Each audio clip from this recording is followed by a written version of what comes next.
and join the more than 2,000 speakers who have presented to over 200 countries. Join the Black Business Network streaming live into the Metaverse, STEM City, Black Multiverse Enterprises, Hulu, Amazon, YouTube, iHeartRadio, Apple, Facebook.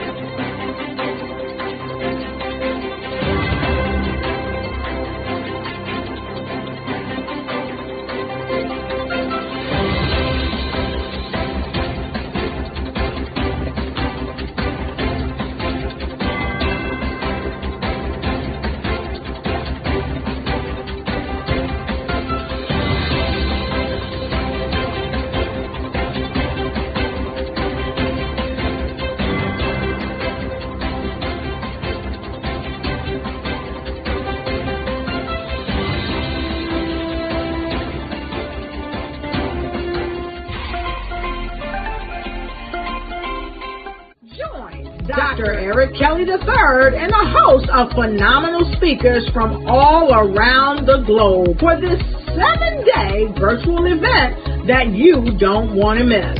The mission of the Black Business Expo is to raise scholarship money from kids all the way from high school, all the way from college. The Black Business Olympics is one of the largest Black business showcases in the world. It is an opportunity for businesses and companies to showcase their businesses globally. We are going to be giving away laptops up to $5,000 away to students.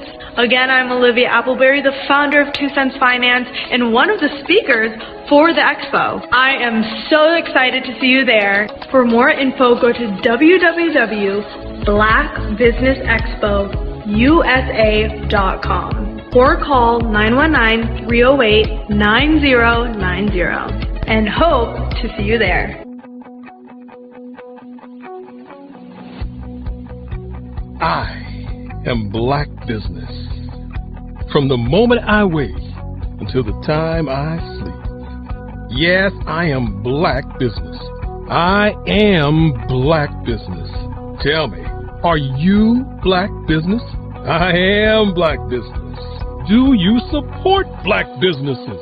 Listen, I support Black business because I am Black Business. Black Business Expo, one of the largest business showcases in the history of Black business in the world.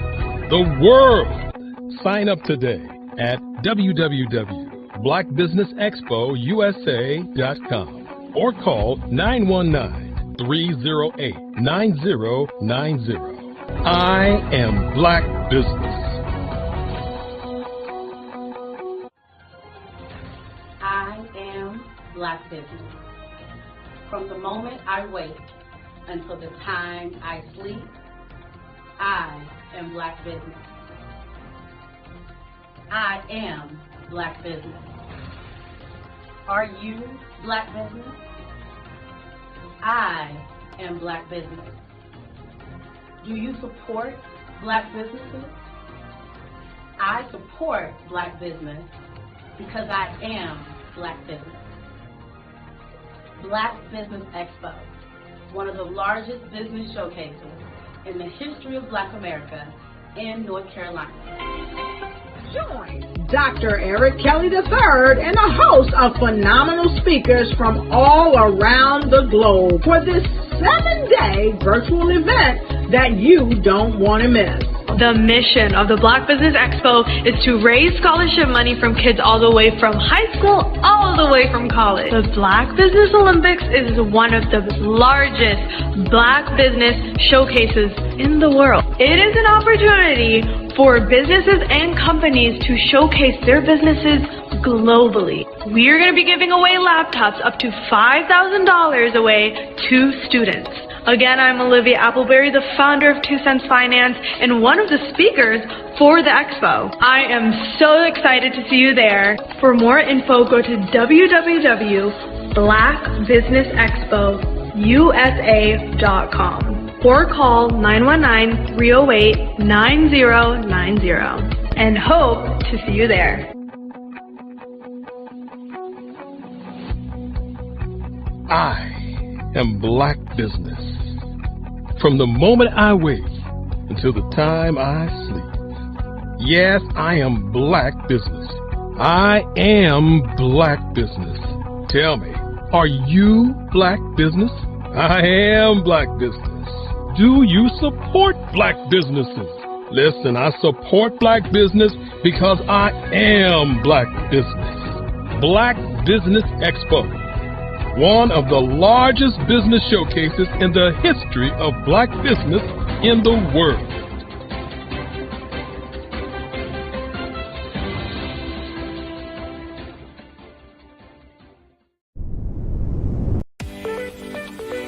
You are in the right place at the right time.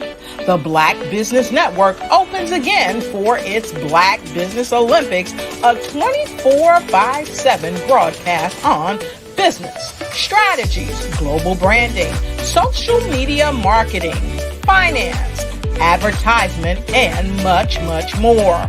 Featuring the top, most powerful entrepreneurs and speakers and thought leaders from all around the world as they gather together for this phenomenal event. Join the Black Business Network streaming live into the metaverse, STEM City USA, Black Multiverse, Pod TV, Roku, Hulu, iHeartRadio, Apple TV, YouTube, TikTok, Instagram, Google Podcasts, Facebook, LinkedIn, IBM TV, Spotify, and Twitch. Tune in today and be a part of this amazing movement. The Black Business Olympics welcomes you.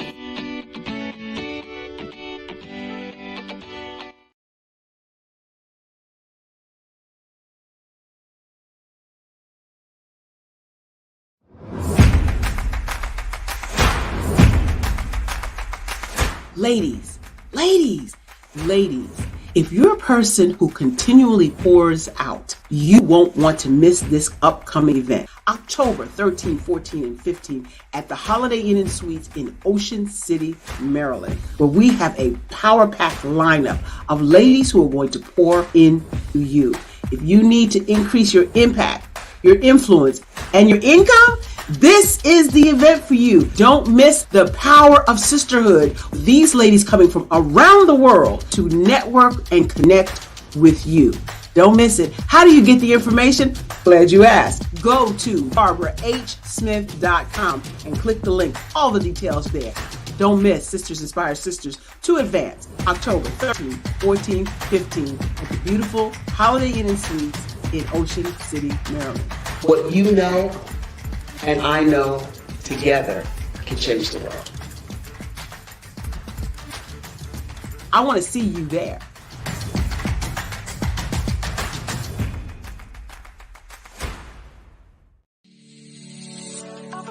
Did you know that our black dollar only lasts for 6 hours in our community?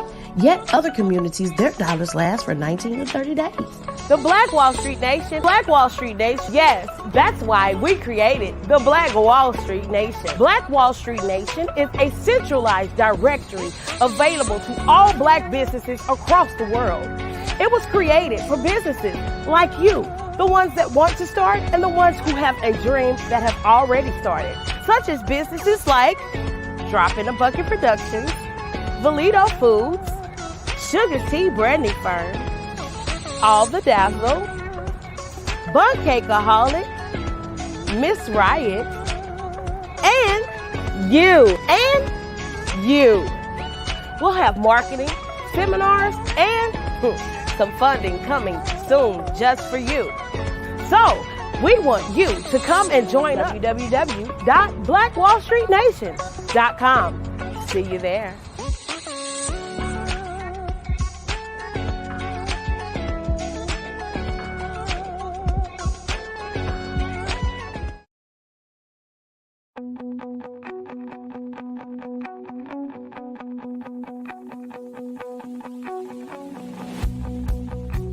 I am Black Business.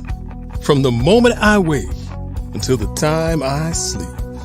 Yes, I am Black Business. I am Black Business. Tell me, are you Black Business? I am Black Business. Do you support Black businesses? Listen, I support Black business because I am Black Business. Black Business Expo, one of the largest business showcases in the history of Black business in the world. The world! Sign up today at www.blackbusinessexpousa.com or call 919-308-9090. I am Black Business.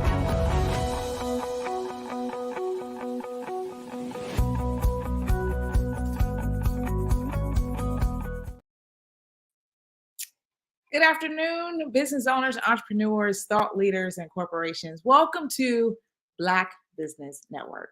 My name is Spiritual Teak, and I'm your Black business moderator for this afternoon on Black Business Network. The Black Business Network is a 24-hour business network showcasing Black businesses, Black owners, entrepreneurs, thought leaders around the world. We have speakers from North Carolina, London, Singapore, Africa, Japan, and cities all over the United States. The Black Business Network is a global community sharing its business knowledge to empower, inspire, and educate businesses about businesses. I am pleased to present to you your next keynote address speaker, Ms. Kat Corchado. Kat is a national consultant and trainer with the Women's Veteran Network. She volunteered and was chosen as one of the original peer leaders with the Woven program in 2017. She's helped lead over 15 in-person and most recently online peer groups, and she did one of the first Woven online peer leader trainings. She's an advocate and champion for all women veterans and helps them to navigate the transition process from active duty to civilian, which is why Woven was a perfect fit. Prior to her position with Woven, Kat retired from the USA Air Force at Charleston, AFBC, South Carolina, where she spent her entire career in communications and retired as a project manager in communications. Help me bring to the stage, Kat Corchado.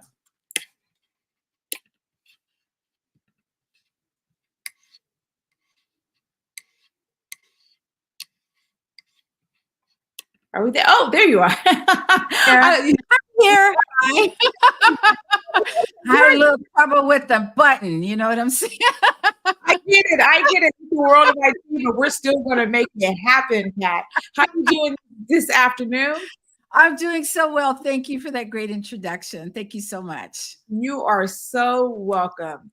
Genius is common, and I'll see you on the other side. Good morning, good afternoon, and good evening to everyone who is here today. So you heard a little bit about how I volunteer for the Women Veterans Network because of my military service. But I'm going to do a little bit of a different introduction. So I am the freaking fabulous Kat Corchado. You already know I'm a proud military veteran, but I'm also the founder of Small Space Pilates. It's an online community where you can feel fit and fabulous and rediscover your fabulosity via online classes and videos. I'm also the host of the Sisters in Service podcast that features all military members, but specifically women, where we get to speak on the good and the bad and ugly, things that happen to us while we're in service and out of service. So today, I want to talk to you about the incredible benefits of starting an 11-minute exercise routine and how it can enhance your health and wellness. I know, 11 minutes, right? But I also want to tell you my fitness journey first. My fitness career started in the military. As a single mother, I needed some extra money to make it to the next pay period because contrary to popular belief, we don't get paid a whole lot of money. At each duty station, I would always find a fitness facility off the base, even though there was a gym on base. It was in 1984 that I was asked to take over a fitness class. Why me? I'm still not sure, but I do know I was the fitness geek who was always at the left or right of the instructor, in the front row, doing the moves just like the instructor. Yeah, I was that person. I have been privy to every fitness trend since then, including high and low impact aerobics and everything in between. I, of course, naturally progressed to personal training, but soon realized that personal trainers were a dime a dozen. So to stand out, I enrolled and became an apprentice in a Pilates program. So if you've done the math, you already know I've been in the fitness world for 39 years. So I look pretty good for 82, right? Okay, just joking. I'm not 82. I just turned 66. So my clients have included young adults, midlife adults, and older, pre and postnatal, and those that have missing limbs. I have had the pleasure of working with stroke victims, professional athletes, dancers, and Olympic hopefuls. My point in telling you this is that all of these people understood their why in starting and maintaining a fitness regimen. We all know that fitness is essential to our quality of life, and finding the time and motivation to exercise can sometimes be a challenge. Life can and will get in the way of not only your fitness goals, but all of your goals. So like any other goal in life, we find a way to overcome that obstacle, except when it comes to health, wellness, and fitness. So we start a fitness routine, right? Think New Year's resolutions. We write down all those things we want, and then we stop. It's hard. I don't have the time. I don't have the patience. I don't have the equipment. Pick a reason. So I want to ask you, what is your why for starting or stopping? Is it time? As in not enough, lack of equipment, or maybe not having a place to work out? Sometimes it's our own beliefs that get in our way. How many times have you heard this from your family? You know that blank, fill in the blank, high blood pressure, diabetes, whatever, runs in our family. So you start mentally to believe that this indeed will happen to you, right? What if I told you that your mindset, along with your health and wellness, could, in a lot of cases, delay or offset that preconceived condition? Now, having and maintaining a fitness routine can't and won't fix major illnesses. I'm not even going to go there. But things like diabetes, type 2, high blood pressure, etc., absolutely big fat yes. I had a conversation with a gentleman once who told me, why should I bother? I'm just going to die anyway. I pushed back a little by saying this. What if you had a stroke or a heart attack, but you didn't die, but you were unable to take care of yourself, and now your family, parents, children, etc., have to do that for you? Do you really want that for your family? He didn't give me an answer, but maybe I gave him something to think about. When we think of getting in shape, we think about fitting into a new outfit for an occasion or a vacation, or we think about how many pounds we want to lose. What if we just thought about being better about taking care of ourselves, making ourselves a priority? We prioritize everything else but us. Big old capital US. Think about it. We prioritize our jobs, our kids, our family, our spouse, our business. All I am asking for is 11 minutes of your time to start and or maintain a fitness routine. Now, I know you're wondering if 11 minutes is enough, but what if I told you that the hardest workout I have ever completed to date lasted 15 minutes? My workout started with the warm-up, not part of the 15 minutes, by the way, followed by 1 minute of squats, 1 minute of push-ups, 1 minute of lunges, and ab work. 1 minute rest, rinse, and repeat. Try it. I dare you. An 11-minute workout can be a game changer. First and foremost, let's discuss how starting an 11-minute exercise routine can enhance your health. We all know that regular physical activity has been proven to reduce the risk of chronic diseases such as heart disease, diabetes, and certain types of cancer. By dedicating just 11 minutes of your time to exercise, you can significantly improve your cardiovascular health, strengthen your muscles, and boost your immune system. Now, I know everyone who's listening has 11 minutes, right? Now, let's tackle the other excuse, not knowing what to do exercise-wise or what is appropriate for your body. So this is where a personal trainer or online classes come into play. Rather than guessing about what you need exercise-wise, is time-consuming. It can lead you down the wrong path. Think of all the fitness things that have happened, and you tried it, it worked for a week or maybe not, and you just either gave it away or gave it to Goodwill or something happened with it. It's in a garage somewhere. A trainer can and will take into account your fitness level, your goals, and formulate an exercise regimen to fit your body right now. As a trainer, I have clients that I train online, and this is also an option if going to the gym is not an option for you. Some people still aren't going to the gym because of COVID and don't want to be a part of the gym. So if you're one of those people that think everyone's looking at you and you don't want to be there, do it online. I have many clients online and it's a one-on-one. But if you're not into one-on-one, there are also many class formats online. The best way to know is to try. Many online sites have complimentary classes or a week of classes for you to try. Last but not least, our mindset can hold us back. You have to believe that you are worth the time to invest in yourself. We are all not comfortable with being uncomfortable.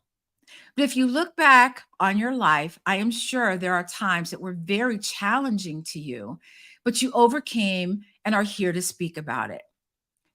Think about how uncomfortable it is starting and maintaining a business. Talk about being uncomfortable, learning things that you never learned before, putting yourself in an environment that you think, oh, good grief, I'm not going to make it. Oh, and by the way, you have to be healthy if you plan on your business being successful, because we all know entrepreneurship is not for the faint of heart. But why is fitness essential to our quality of life? Well, staying active not only improves our physical health, but also has a profound impact on our mental well-being. We have all heard or even witnessed in our own family or friends instances of early onset Alzheimer's or dementia. So when you work your body, you are also helping your brain. Engaging in regular exercise releases endorphins, also known as the feel-good hormones, which can help reduce stress, anxiety, and symptoms of depression. It can also improve our sleep patterns. Let me stop right there for a second. Let's talk about sleep. So we go out, we buy the most expensive bed, the pillows, all the bells and whistles and toys to help us sleep. But is it helping you? What we want to put in place is a sleep routine. Having a sleep routine can help us sleep better by signaling our brain that it's time to get ready for bed. I, for instance, use essential oils with a diffuser to help along with a sleep mask. Sometimes I use meditation and or something called binaural beats to help me sleep. Binaural beats work with your brain waves to increase your ability to go and to stay asleep. Exercise also helps increase our energy levels and enhance our overall mood and self-confidence. So let's dive into some types of activities that you can try doing your 11-minute workout routine. I would be remiss if I did not remind everyone to make sure you're cleared by your physician and or physical therapist to work out. There's nothing worse than starting a workout routine and then having an injury, and then you're backtracked even more. So when you get your clearance from your doctor or your physical therapist, you always start off slow. Because remember, it's not the activity, it's the recovery that's the problem. So I'm sure all of you could go out there and do high intensity workouts, but then it's going to take you a week or two to recover. We don't want that. I don't want that. Remember, the key is to find activities that you enjoy and that suit your fitness level. So you can start with a brisk walk with a friend or with your dog. People with pets usually are in better shape because you have to go outside with your dog and walk your dog. Well, you don't have to, but it's a good idea. You can also jog, which is a great way to get your heart rate up and improve your cardiovascular endurance. But jogging isn't necessarily where I would start.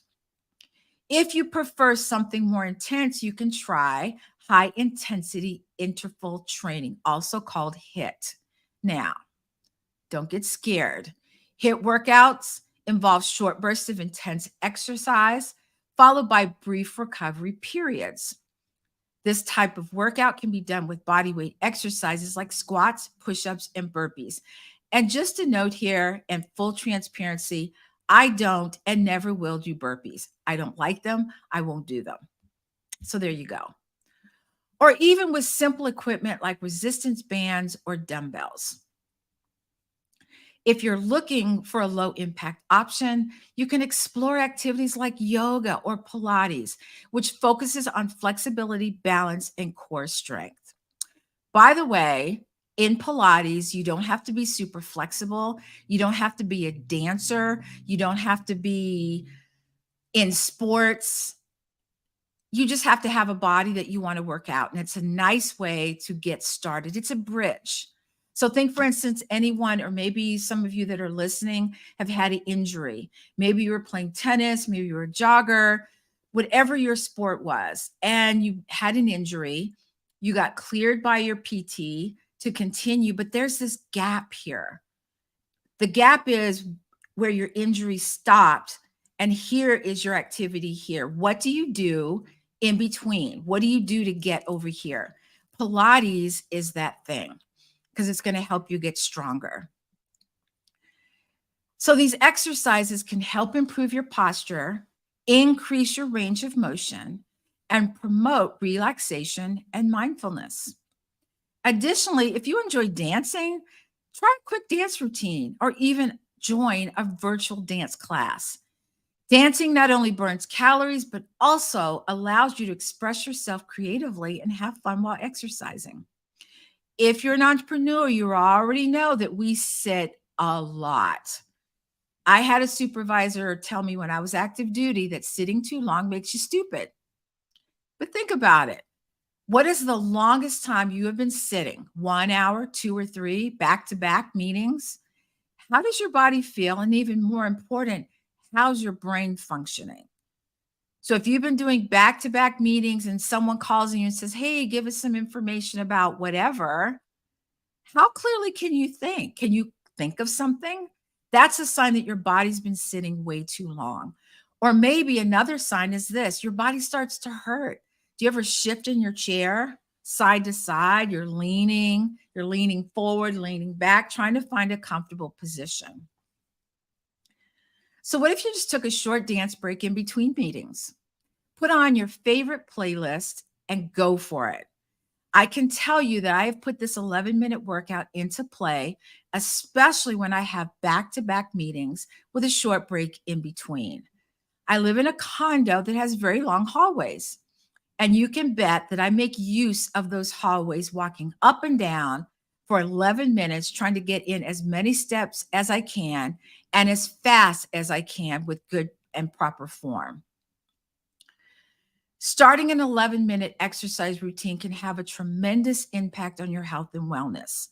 So by dedicating a small portion of your day to physical activity, remember 11 minutes, you can enhance your cardiovascular health, boost your mental well-being, and improve your overall quality of life. And so remember to choose activities that you enjoy and that suit your fitness level right now. And most importantly, have fun while staying active. It doesn't matter what you do. If you're not having a good time doing it, why? So find something that you like to do. Now let's talk about the detrimental effects of not working out on our bodies. In our fast-paced modern lives, it's easy to neglect our physical well-being and prioritize other aspects of our lives. It's easy to just say, I'm supposed to work out today, but I'd rather go have drinks with friends. I'd rather go to the movies. I'd rather do whatever. The consequences of not engaging in regular physical activity can be severe and far-reaching. First and foremost, not working out can lead to weight gain and obesity. And when we don't exercise, our bodies don't burn as many calories, and any excess energy is stored as fat. Yeah, chew on that for a minute. Here's a fun fact. Did you know that after the age of 30, you can lose 3 to 8% of your muscle mass? Like, yeah, whatever. Doesn't seem like much. But if you consider that about half of our body is made up of muscle, then that number seems quite large. If you think about it, muscle mass helps our metabolism, which also helps us burn calories, lose weight, lose all of that. So all of this ties in. Over time, this can lead to a significant increase in body weight, which in turn puts us at a higher risk for a myriad of health problems, including, like I said before, heart disease, diabetes, and joint issues. So I'm going to pause here because one of the reasons that I started working out was I was an athlete, and after high school, there really wasn't anything else to do. I did play sports in the military. The one thing I do remember is my mother hated sports and she did not work out at all. And I saw my mother yo-yo up and down weight-wise. She would lose weight, she would gain weight. And even at my very best, when I tried to get her to exercise, and I had bought her, okay, I'm going to go back, y'all, CDs. Remember those? I bought her a walking program on a CD for Christmas. And about a month later, I called her and asked her how it was going. And she said she hurt her knee, walking indoors, mind you.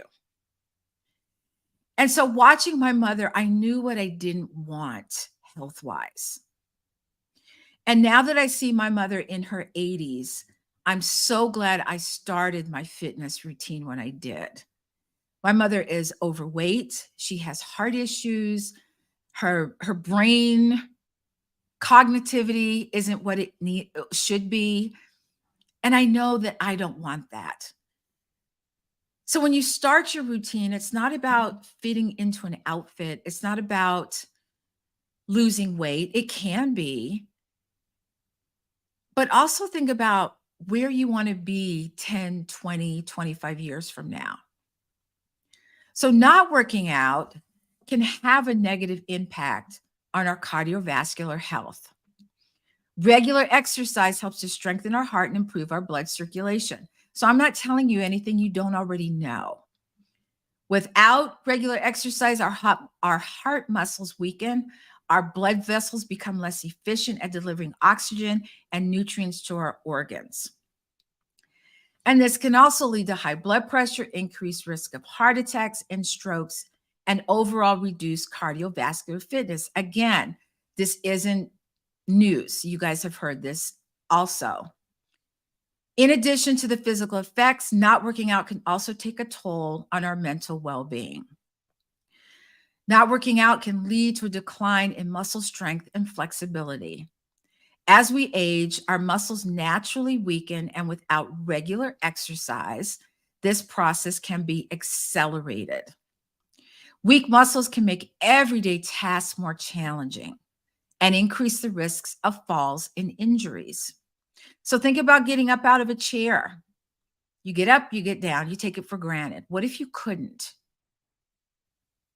And by the way, how many of you, when you do get up out of a chair, use your hands to help you up instead of using your legs?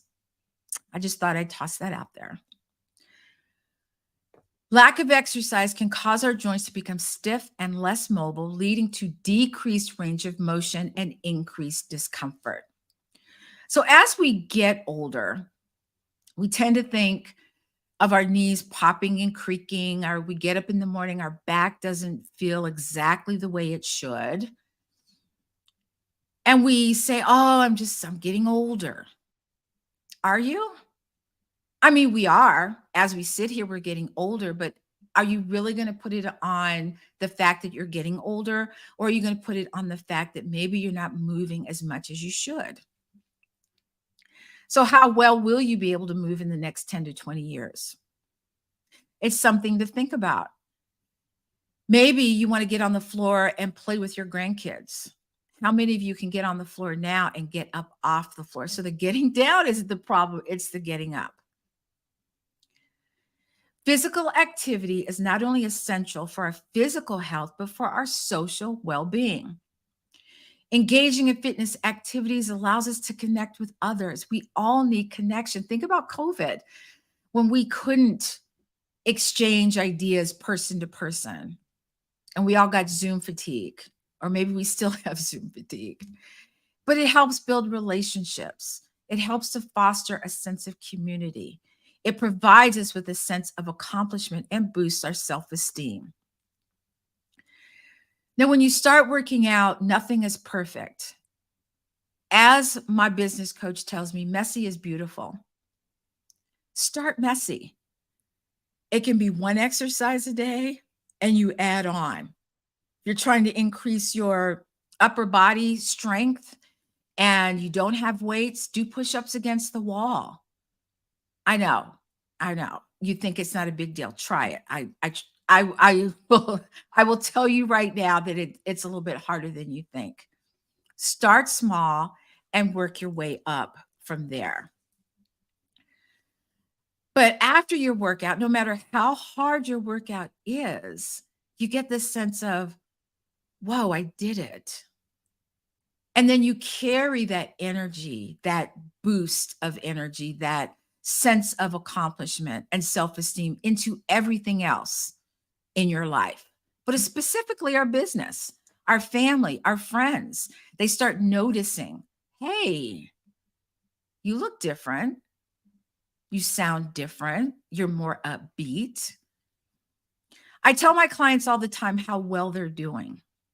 Oh, you're doing great. And they're like, oh, you're supposed to say that. No, I'm not supposed to say that. And I won't say it unless I feel it. But what I mean by good job is the fact that they came in with a positive attitude. They did the workout. They didn't complain. And we had a great time and a little bit of laughter along the way. Yeah, that's a good job. That's a job well done.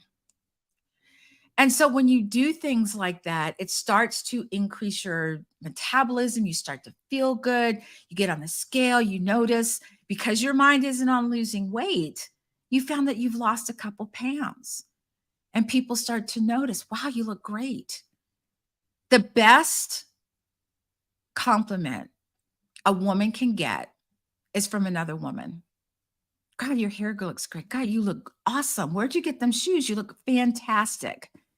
I can tell them all day long how great they are, how great they're doing. But when someone else notices, a family member, a friend, a colleague, a coworker, it seems to mean a little bit more. So in conclusion, the effects of not working out on our bodies are significant and wide-ranging. From weight gain, an increased risk of chronic diseases, to decreased cardiovascular health and mental well-being. The consequences are undeniable, and it's crucial that we prioritize regular physical activity in our lives to maintain a healthy body and mind. So let's lace up our sneakers, hit the gym, or go for a run and reap the countless benefits that exercise has to offer. It doesn't have to hurt. It should always feel good. And if you have a trainer and it doesn't feel good, let your trainer know. I can always help people in giving you ideas on how to choose a trainer, because a lot of us choose people that look good, right? Well, that person has a great body. Let me ask them to train me. Just because someone looks good in the gym, all that means is that they're good at training their body. Okay. I've heard many horror stories of people who got someone who looked good and didn't know what they were doing, and the clients ended up getting hurt. It's real. So when you hire a personal trainer, or you want to hire a personal trainer, you should interview them, just like you would interview anyone else who may be watching your kids. You don't just grab anybody off the street. You're going to interview them, ask them certain questions. So certain things that you could ask a trainer is, are you available at the time and day that I want to train? How much are you for your sessions? Are you available on weekends? Have you worked with someone who maybe you have a knee injury, a back injury, maybe you've just had surgery? These are all major questions to ask. And so the other thing you can do is watch people. If you do go to the gym, watch trainers who are already training someone, because you'll see them in there working out with people. Are they on their phone doing this, are they yelling at them? And by the way, what kind of trainer do you want? Someone who yells at you, boot camp style? Yeah, not me. I'm not that person. Or do you want someone who's going to talk to you and be your coach and encourage you to be better, but also encourage you in a way that makes you feel like you've made accomplishments, that you're making strides? And if also nutrition is a big deal for you, that's something that you want to incorporate into your workout, find a trainer who has a nutrition background. Always ask a trainer what their certifications are. They might say things like IFFB. They might say NASM. And you go, okay, now ask them what it means. How long have they been certified? The other thing you can also do is, how long have they been training? So if you're like me, I want someone who is in my age range, who's been doing it for a while. Like I said, I've been doing this for 39 years. I want someone who's been doing it long enough and understands my body, understands my nuances, understands the fact that I hate burpees and I'm not doing them. Someone that is your coach. So it's important to find out these things. And I don't know if any of you listening have ever asked these types of questions, but they're crucial to you being successful in your endeavor to work out. The worst thing you can do is just grab any trainer and you don't like them. They're not your flavor, so to speak, and not every trainer will be. And you just quit. So let's say, for instance, that you do get a trainer who's just not your flavor. It's okay to change. Tell them that they did a good job, but you need something a little bit more. Now, what you can do is, if they say, look, give me another chance, let me see if I can work this out. That's your choice. If you find that you really just are done, ask them to help you find another trainer. So when you do find your trainer, that new trainer, don't be hateful about the trainer you had. Just say it just didn't work out and you needed something a little bit more. And make sure you tell your whole story. The worst thing you can do is find a trainer and not give them all the information. I've taught classes where at the very last minute, someone said, oh, by the way, I just had back surgery. That's frightening to a trainer or even to someone teaching a class. So give them all the necessary information. You'll probably get a handout that you need to fill out, and it might seem tedious, but you need that information. Your trainer needs that information. If you're on medications, what types of meds, when are you taking them? So if you have heart medication, there's certain things that maybe you can't do. If you're diabetic, there are certain things that your trainer needs to know. But also celebrate your wins, the days in a row. Now, when I say celebrate wins, again, I know all y'all went to how much weight you lost. Think about stringing along a week or two of being on time for your workouts, whether they're online, in a class, or a meeting with your trainer. That's called accountability. We are all accountable, even in our business. We're accountable to our clients. We're accountable to other businesses. Be accountable to yourself. Put yourself on the hot seat and say, you know what? I'm going to be accountable to me.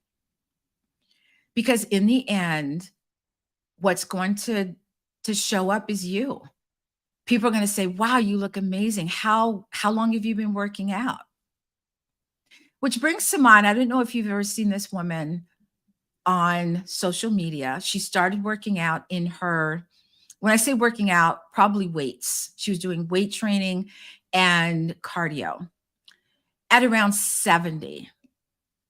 And if I tell you this woman, as of today, has an 8-pack abs, oh yeah. So every time I think of, I don't want to work out, and yes, it does happen to me too, I just say, you know what? I'm going to do 10 minutes. And here's the reason for that. If you're truly tired, you cannot do 10 minutes of anything. Walking, weight training, whatever. You're just going to, all you can think about is going to bed. Whatever you're doing, stop it and just rest. But you know what happens 95% of the time is that you end up feeling better. You start to clear that cloud in your head. And it's almost like your brain has been revved up, like it just got some juice. And you're ready to go again.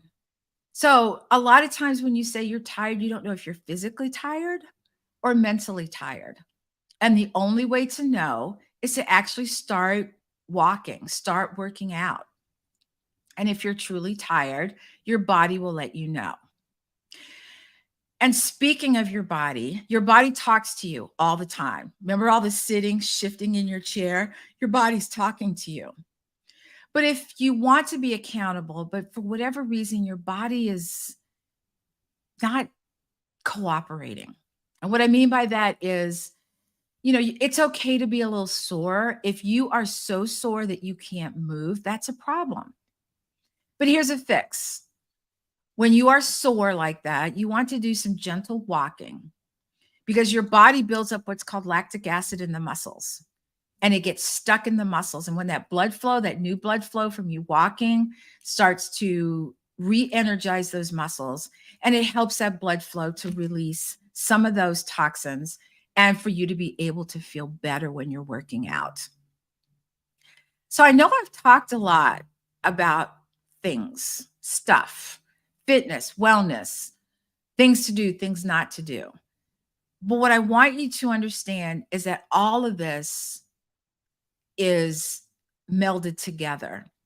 When you start to work out, you start to feel better. When you start to feel better, your chances of cardiovascular starts to decrease. Your muscle mass starts to increase. You start to burn calories. Your metabolism drives up. Do you see how this is building? So I wanted to talk about this because, and sometimes I feel like you guys have heard this and it's a broken record, but you know, sometimes we need that little kick in the butt. And I'm just going to say it. I need it sometimes because I forget. It's easy when you have clients, but sometimes to put that information to your own life is harder. But also doing all of these things. And let me say this first. I don't want you to do all the things at once. Okay. If you're not walking, but you want to start walking, then start walking. And then start adding time. So if you do your 11 minutes, you like this piece of cake, you've been doing your 11 minutes 2 or 3 times a week, you think, Let me up this a little bit. So you're going to increase slowly. So let's say you're doing 3 times a week, 11 minutes. Take one day and bump it up to like 15 minutes, and then do 11 minutes the next 2 days, and then keep doing that.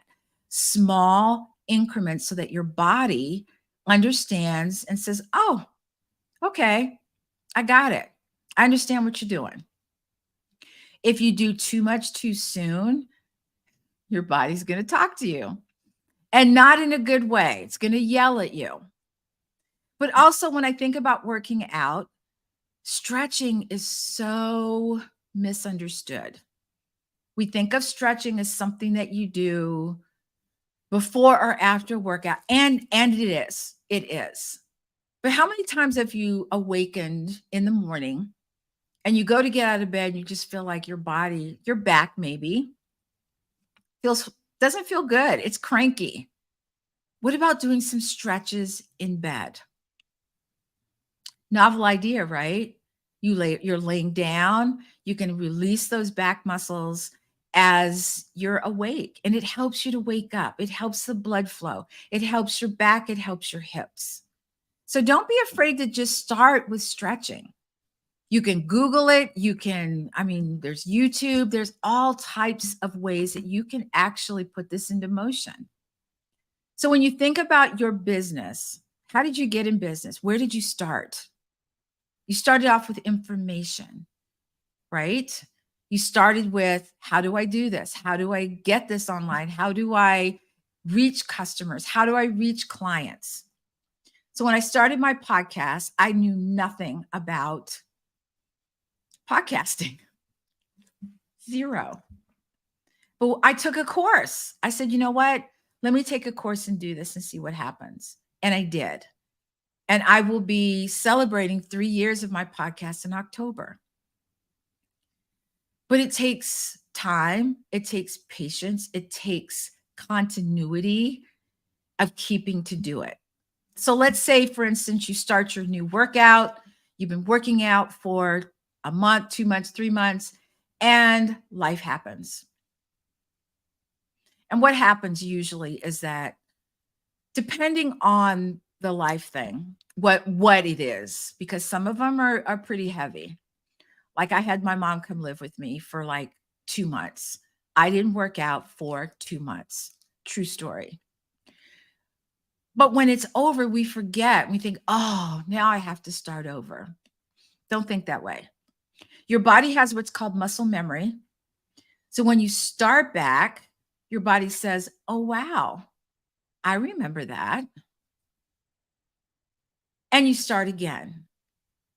So never think of it as starting over. Think of it as a continuation. Because starting over is never going to be that hard ever again. And the better you get at it, the more you want to do, the more curious you get. What about this? This is new. Let me try this. Maybe you start walking, and then you start running, and then you start doing races. It's wide open of all those things that you want to do and that you can do. You just have to take it slow, and you have to make sure that your body's ready for it. So I will tell you this little tidbit real quick. I had a client who wanted me to teach her how to run. I'm not sure. I was like, okay. So we did a whole lot of walking and a little bit of running. And then pretty soon it was a little bit more running and less walking. And then pretty soon it was more running. I actually did my first half marathon, first and only, by the way, half marathon, and I finished.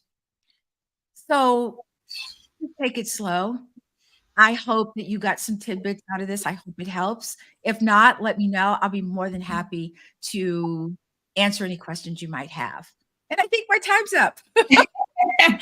Miss Kat, first of all, you are motivation. Okay. Thank you so much for everything that you just shared. I think you're an inspiration just listening to you, but you said 60 something. I said, what? No. Right. So that's an inspiration. Yeah. That just, you are a testimony of everything that you were saying. And I enjoyed everything that you shared today on Black Business Network. Thank you so much. So you are coaching. So I wanted to ask you, how people reach you? What is the best avenue for the ones who are watching, the ones who would catch the replay? What's the best avenue to reach you? Well, you can actually email me, which is the easiest way. It's catc24@gmail.com. And just mention that you saw me here and that you have questions, and we can either do, a Zoom one-on-one or a phone call. And we can just, I can try to help any way I can.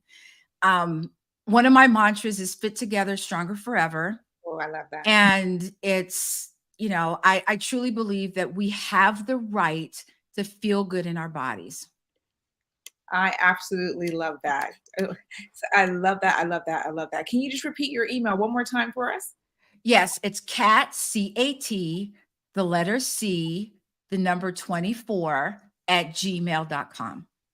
Perfect. Thank you so much, Kat. We must see you again. Have a beautiful day. All right. You too. Thank you for inviting me again. Bye, everybody. Genius is coming. I'll see you on the other side. The Black Business Expo mission is to raise funds for high school seniors going to college or K-12 entrepreneurs. This expo is a fundraiser for students. You may go to www.blackbusinessexpousa.com to donate to the scholarship fund, or use the Cash App that's on the screen below that says $BBXUSA. Our goal is to give laptops and up to $5,000 to 10 students, and students can register online at www.blackbusinessexpousa.com. Every dollar counts, so we want to remind you to donate to the scholarship fund. We want to thank our Black Business Expo USA sponsors, NC100, Moody Capital Partners, Suede Soul, Lotus Ritchie Coaching and Training, Caroline, Virginia Minority Supplier Development Council, Step Management, BHS and Associates, Margie McLean Foundation Incorporated, Genius is Common, Earth Essentials, Mullane Shaney Global, Executive Women Success Institute, The Quality Coaching Company, Superwoman Business Services, Creative Force Studios, Lee Entertainment, Artist App Design, Black Business Expo USA. Genius is coming, and I'll see you on the other side.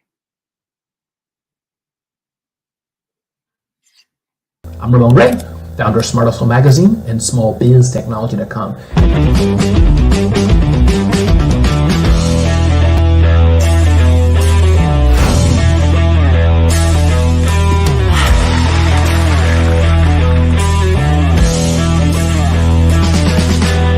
You're here today to celebrate small business success.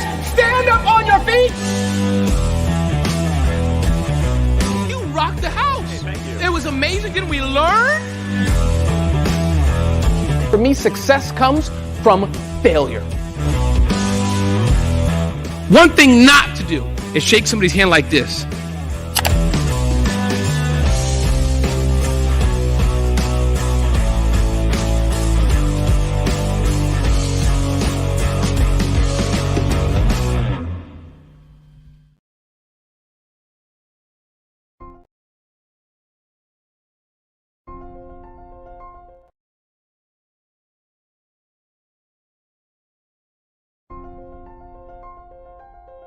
What if you could build your own city?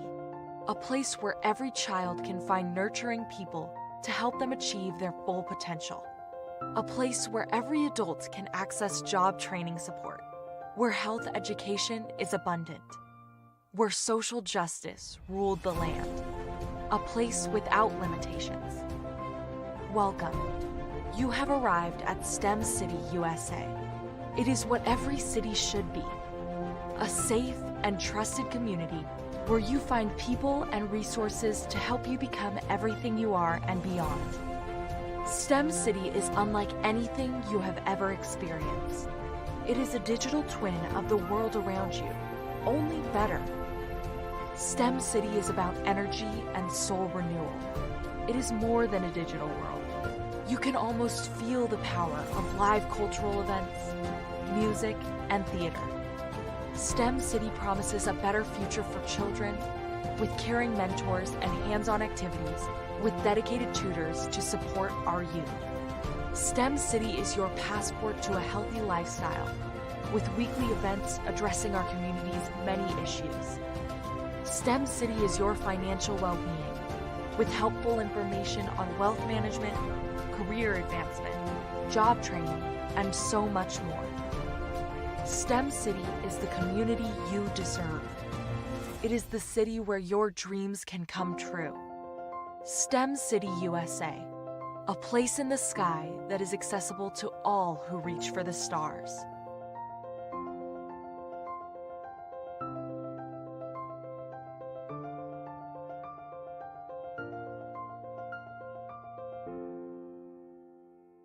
I was born in a little village on the island of Haiti. Many deadly diseases pounded me. It is as if they were on a mission to end my existence on this earth. I refused to give up. In 1983, I left Haiti and came to the United States of America. And I came with $5, 2 shirts. I didn't speak any English. I came to Atlanta. I got a job. I was a doorman. I was a doorman with a dream. What I used to come on stage. I'd rehearse this moment that I'm standing in front of you. That's the power of a dream. Maybe today is the day you begin acting as if you already have it. And then step out with full force. Take a risk. No condition is permanent. Don't let your situation distract you. You are chosen. You are called. You are born for a purpose in this life.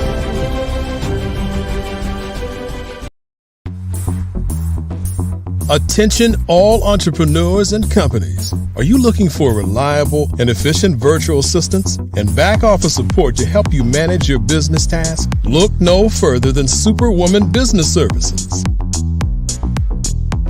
Our team of virtual assistants provides a full range of administrative support services, including operations management, social media marketing, and much more. We also offer website design services to help you create a professional online presence that reflects your unique brand. In addition to administrative support and website design, we offer business development and structuring services to help you grow your business and achieve your goals. We'll work closely with you to identify areas of improvement and develop a customized plan to help you reach your full potential. At Superwoman Business Services, we understand that running a business can be overwhelming and time-consuming. That's why we're here to help you fly high and achieve success. Our virtual assistants are highly skilled, experienced, and dedicated to providing you with the support you need to thrive. Come fly with us and take your business to new heights. Let us help you become the superhero entrepreneur you are meant to be.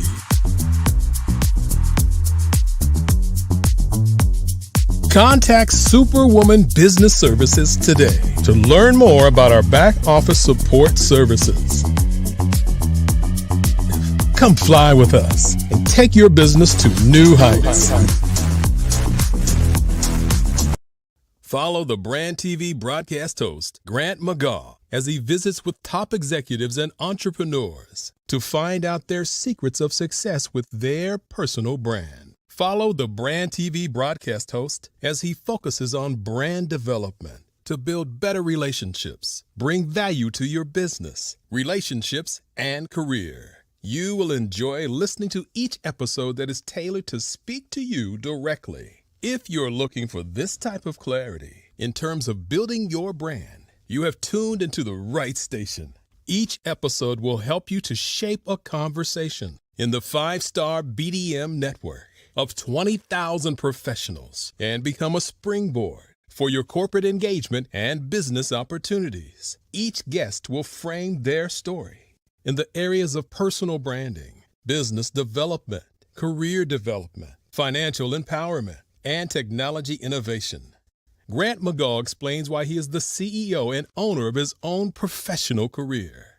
Grant is an accomplished business leader and entrepreneur who wants to give back to individuals to grow their personal brand strategy. Tune in as he weaves his story about new possibilities, while to you exceed expectations. If you love storytelling, this show will make for fun.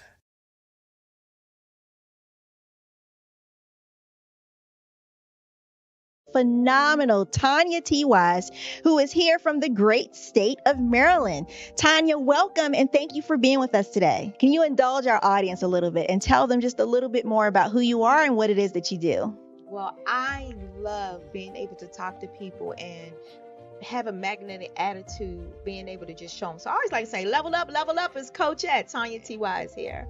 So can you tell our audience, just give them a teaser about what your presentation will be about? So my philosophy is that we should all be living our dream life. So tomorrow I'm going to talk about how you start living your dream life. What are some of the things that you thought about in your childhood that you just kind of let go and dormant? Wow. And I want to reignite that and just give you some pointers and some tips, some tools, some strategies to be able to start living your best life now. And guess what, Rhonda? And leave an inheritance for your legacy. Oh my goodness. Okay, I know that's resonating with a lot of people. I've heard that you have a dynamic coaching program. Can you tell us a little bit more about that? Absolutely. So our coaching program help people that have the lack of time, that lack strategies, and lack the confidence to go after their dream life. So we help them implement tools, we help them implement strategies, as well as give them resources so that they can live their best life now and leave that inheritance. Wow. Oh, I love that. I love the leave the inheritance part. Listen, you are dropping some major nuggets, and I know a lot of what you're saying is resonating with a lot of people, but I think we're all curious. How did you even make this transition into the speaking and coaching arena? What's the story behind this? So I started out in finance, and I realized that a lot of people don't necessarily go after their dream life because of the lack of finances or the education behind finances. But it wasn't until I lost my firstborn, my only son, that life changed for me. And where I was going after it all, living the corporate life, hit my 6-figure income and living in my dream house with my dream man, driving my dream car. I nearly lost it all when I lost my son. And so I realized it only takes one financial catastrophe that can change your entire life. That's what made me start All New Beginnings.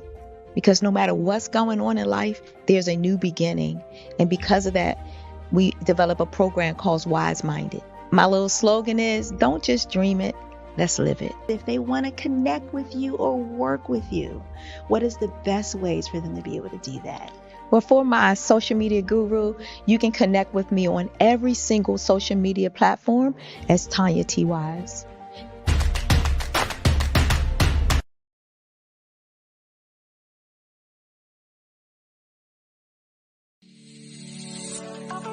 Did you know that our black dollar only lasts for 6 hours in our community?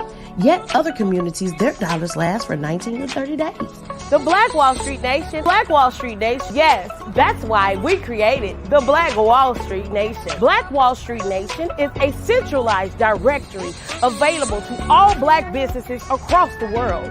It was created for businesses like you, the ones that want to start and the ones who have a dream that have already started, such as businesses like Drop in a Bucket Productions, Valito Foods, Sugar Tea Branding Firm, All the Dazzle, Bun Cakeaholic, Miss Riot, and you. We'll have marketing, seminars, and some funding coming soon just for you. So we want you to come and join us. www.blackwallstreetnation.com. See you there.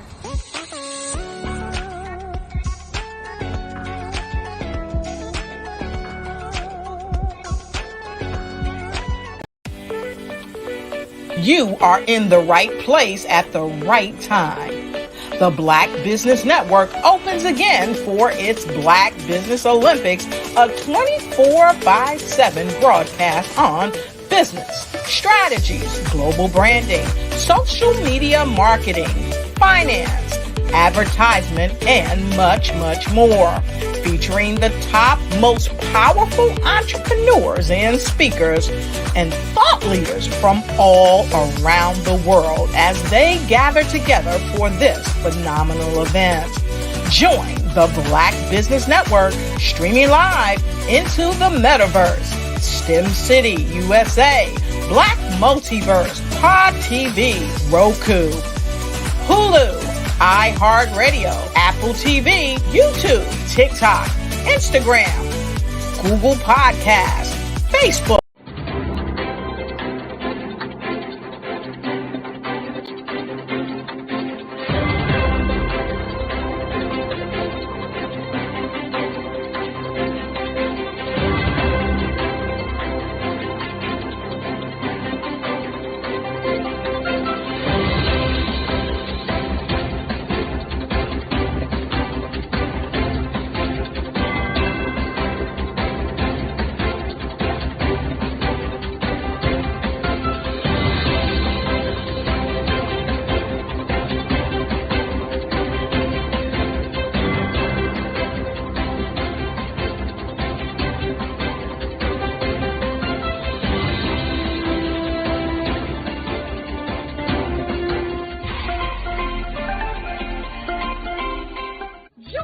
Dr. Eric Kelly III and a host of phenomenal speakers from all around the globe for this 7-day virtual event that you don't want to miss.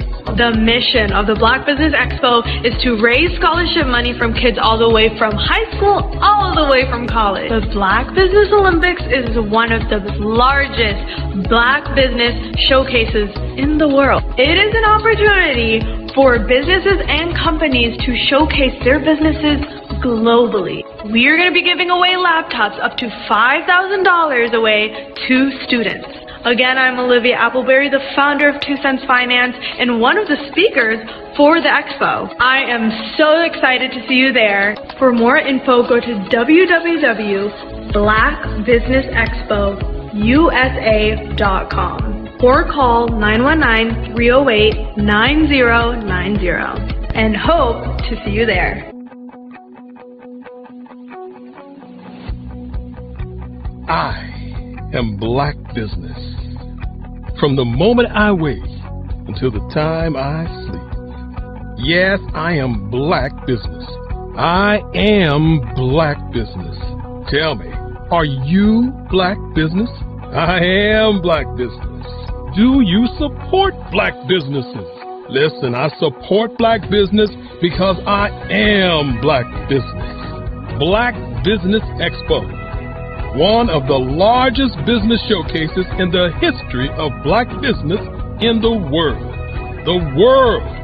Sign up today at www.blackbusinessexpousa.com or call 919-308-9090. I am Black Business. I am Black Business. From the moment I wake until the time I sleep, I am Black Business. I am Black Business. Are you Black Business? I am Black Business. Do you support Black businesses? I support Black business because I am Black Business.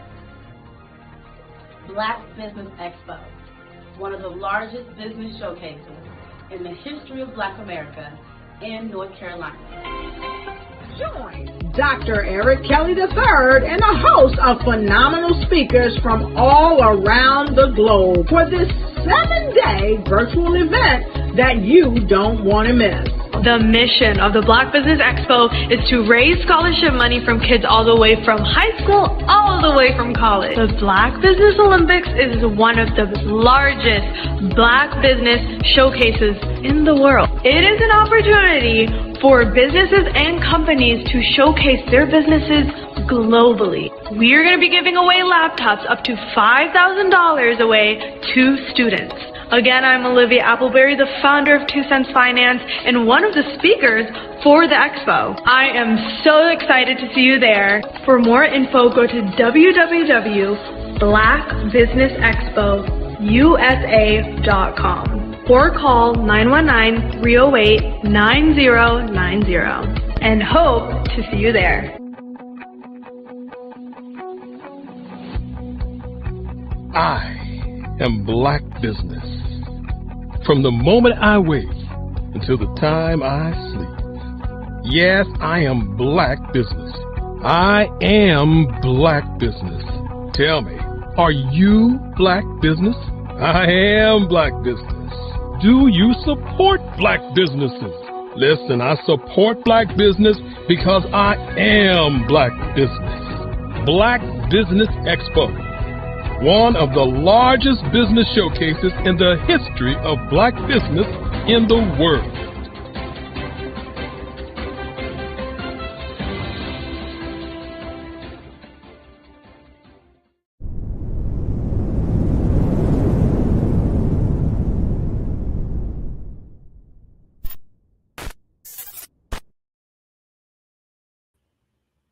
All right. Hello, everyone. Good evening.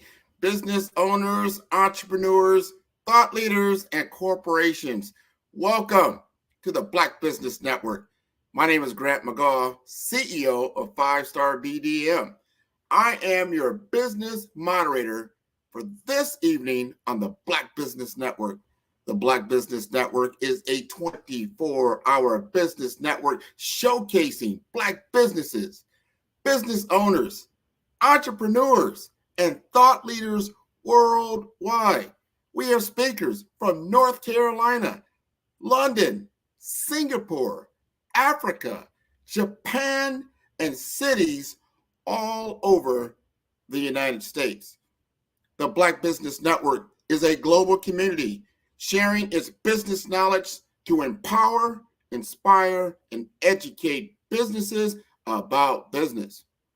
Today, we are honored to have two stalwarts of the industry with us in cybersecurity. First, Dean Morgan, a seasoned expert in cybersecurity assessments, risk management, and SOX testing with a vast footprint across key financial sectors. And joining him is Dr. Weeks, a maestro in data privacy and security with hands-on experience interfacing with the European Union's regulatory powerhouses. Together, they bring over 4 decades of combined experience. Let's welcome Dean Morgan and Dr. Weeks to the stage.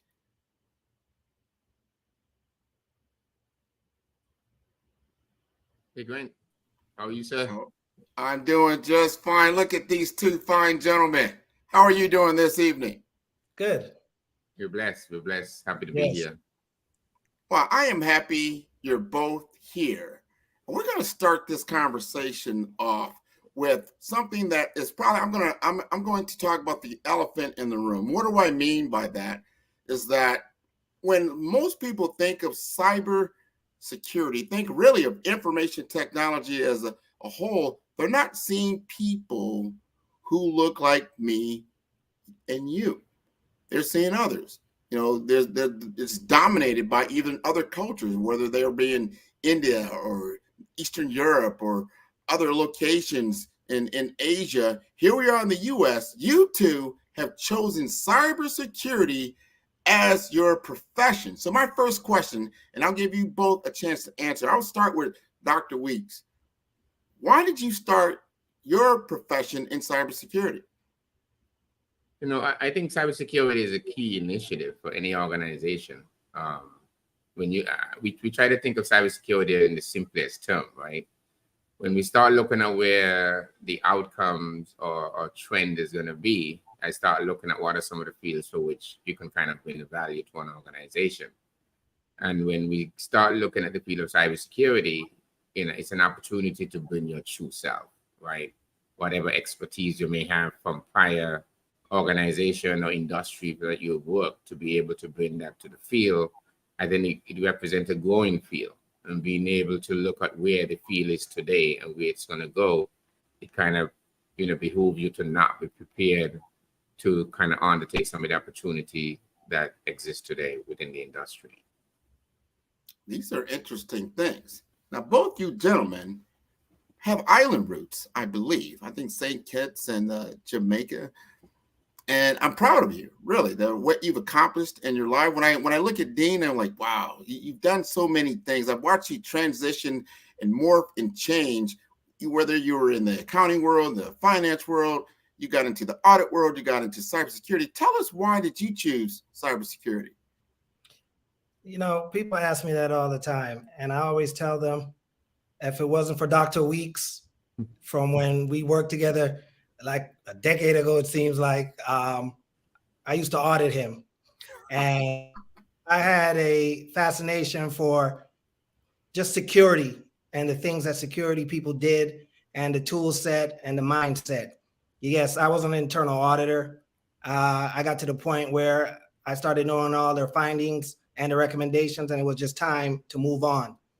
And he allowed me to kind of shadow some of their processes and understand some of the terminology of things that they did. And it just grew, and it opened the door for me to get into an information security analyst seat, which allowed me to grow the director I was working for, and it just took off. Well, that is interesting, because here's the intersection between finance and then information technology, which you took. Now, did you have to enroll in certain courses? Did you have to get, was it company training? Tell us what you had to do to begin to be able to apply for these types of positions.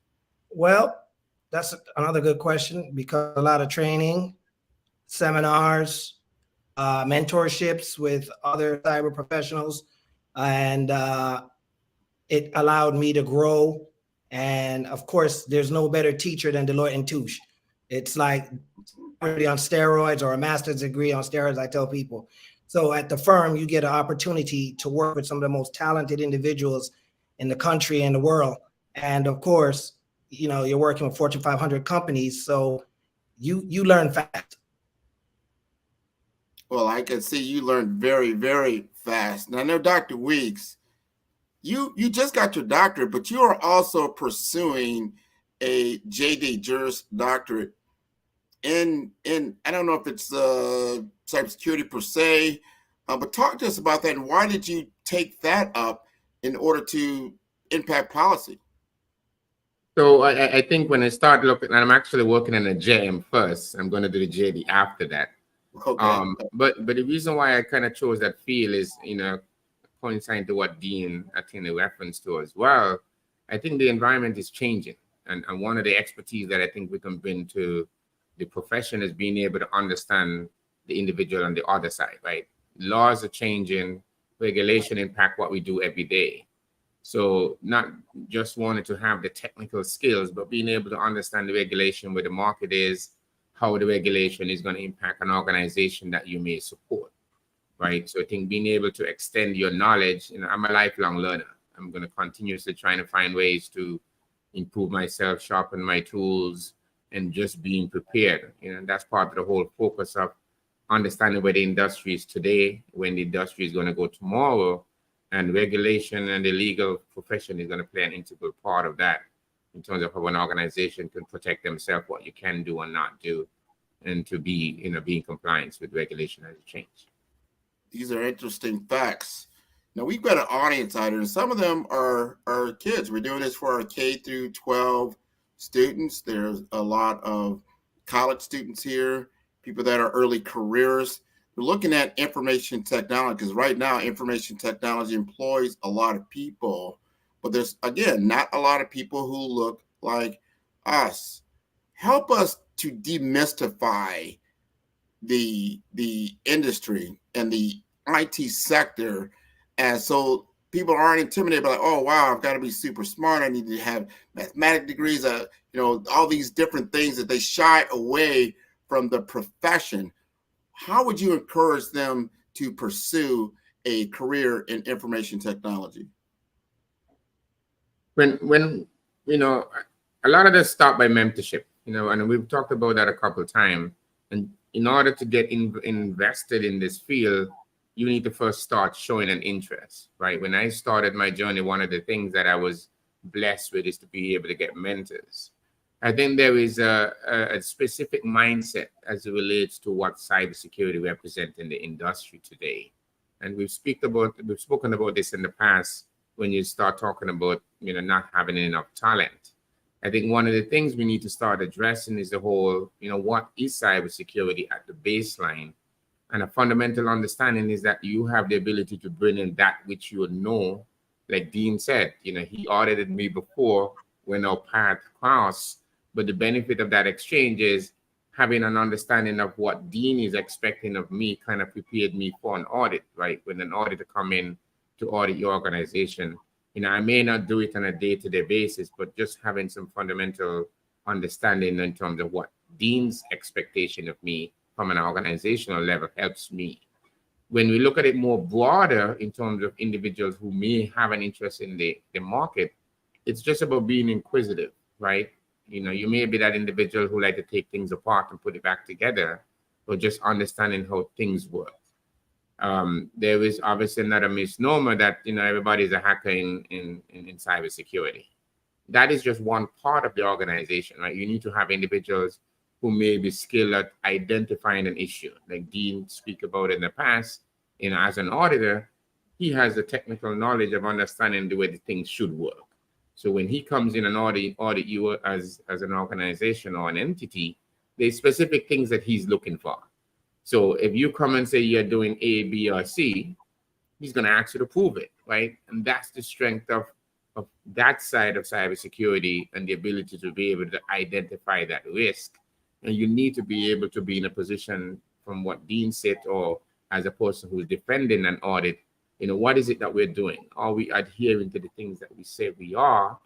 And can we prove it, right? And that's the whole litigation stuff. As a lawyer, lawyers are very mindful when they use specific words, right? So specific words mean specific things. And when you go into a contractual or litigation perspective, to be able to say, hey, or is this an addressable incident, or is this something you have to do, right? So then you go back to regulation and say, well, as per regulation, this is not something that you have to do, but it's something that's addressable. So there's a distinction in terms of some of the legal jargon that comes into play, and get it into the field. I think if you have a broad perspective in terms of, taking a mindset of what you're doing now, what is it you're doing in your specific career? What are your strengths, right? You've seen English majors coming into the field. I remember in previous organization that I worked on, our CTO had an affinity to individuals who work on the clinical side to be able to bring them back into IT, right? Because they understand the system of medicine and how patient care is delivered and how the system is supposed to work.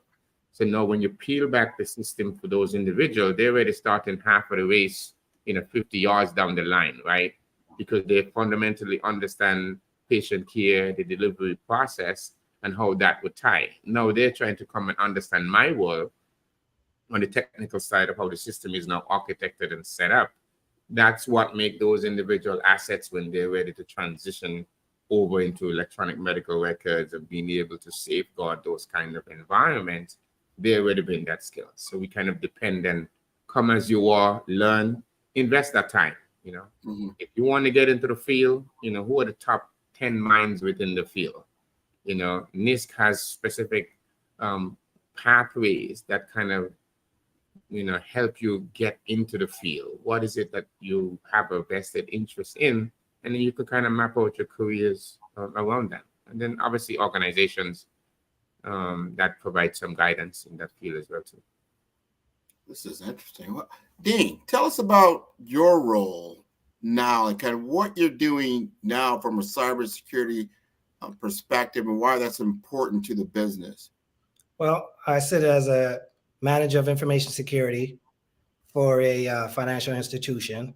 So I'm tasked with protecting, the perimeter and inside of our organization from being hacked. Hacking is real. Phishing is real. All these things are real. I have to monitor the dark web now for to make sure that our credentials don't end up on there. And unfortunately, they do. Domains. People pop up domain names every day. And unless you have an official page, it's very hard to keep up with taking down those unofficial pages.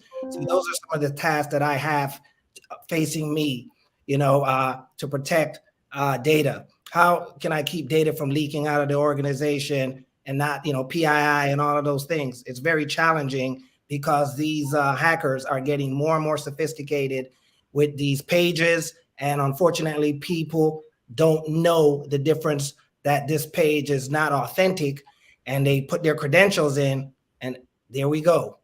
The nightmare starts.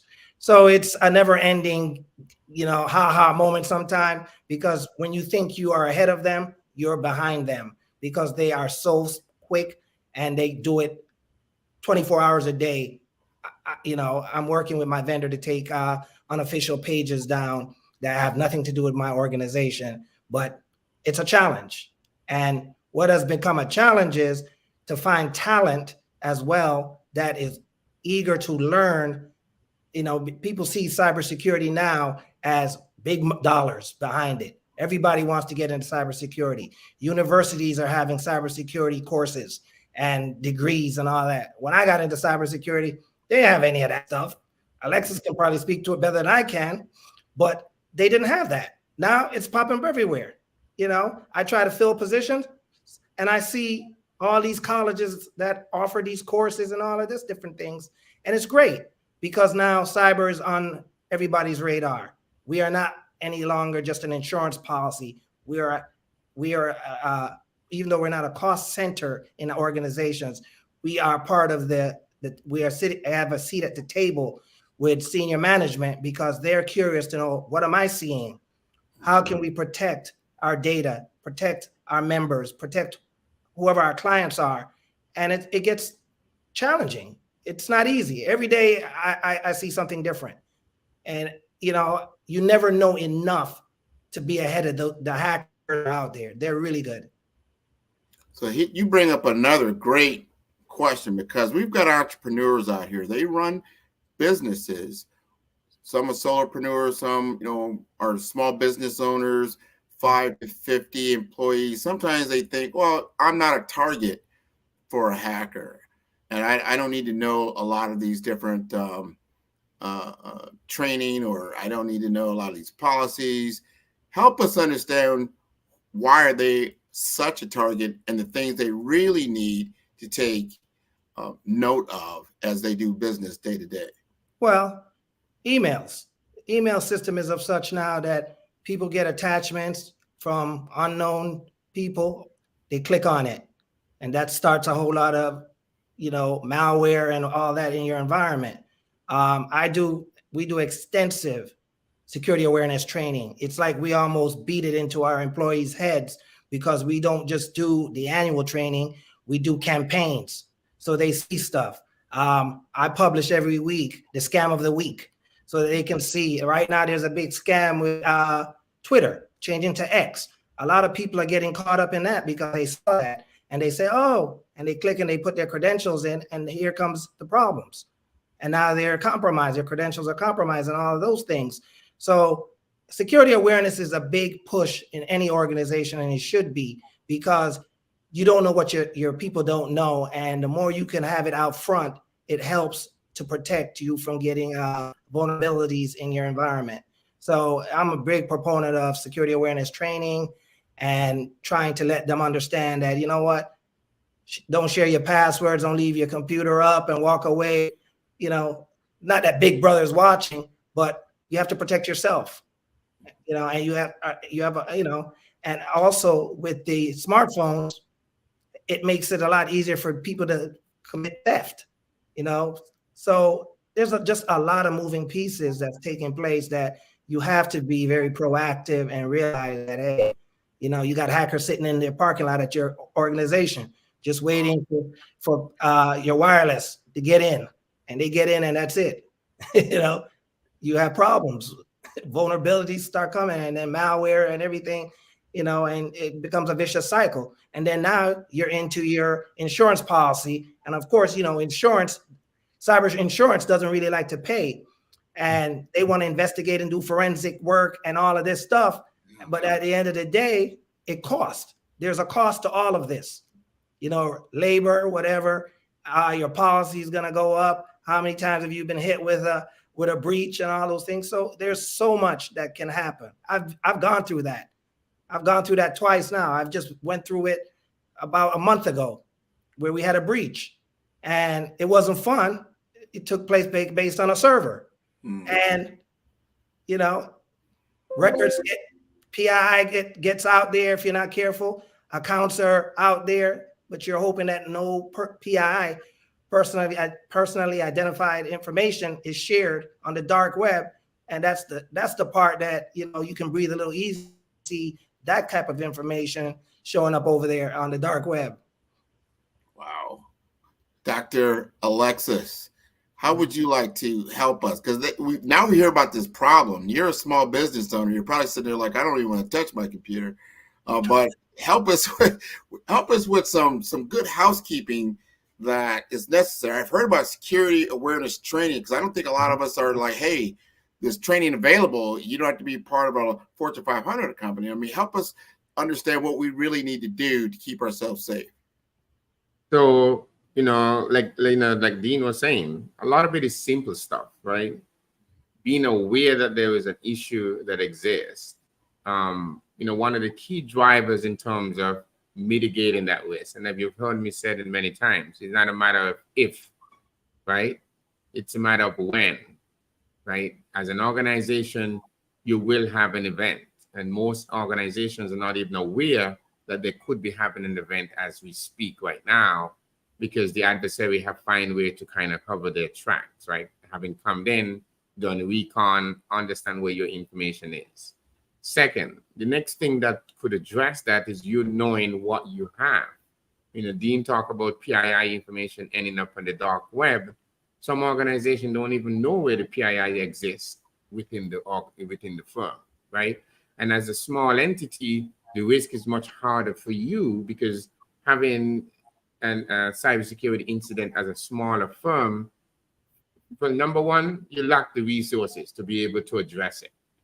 Many organizations with a couple more zeros behind their annual report and earnings experience cybersecurity events annually, every day. So imagine a small organization that don't have those resources to be able to defend against those attacks, right? So when you start looking at the whole approach of understanding, if you do have sensitive information, where does it exist? In what system does that information exist? And then you start looking at it from a security and what controls around that system, who have access to that system, right? Is there a layer defense? We've talked about the approach of, how do you protect your diamonds, right? Your diamonds are in your room or in a vault that it's locked, or it's in the bank. There is multiple things or multiple ways or layers of defense that you would put in place to at least store that attempted incident. So as a small organization, you have to start looking at where resources exist. Like the SBAs, multiple nonprofit organizations have in the training that the Dean speak about, a couple minutes ago.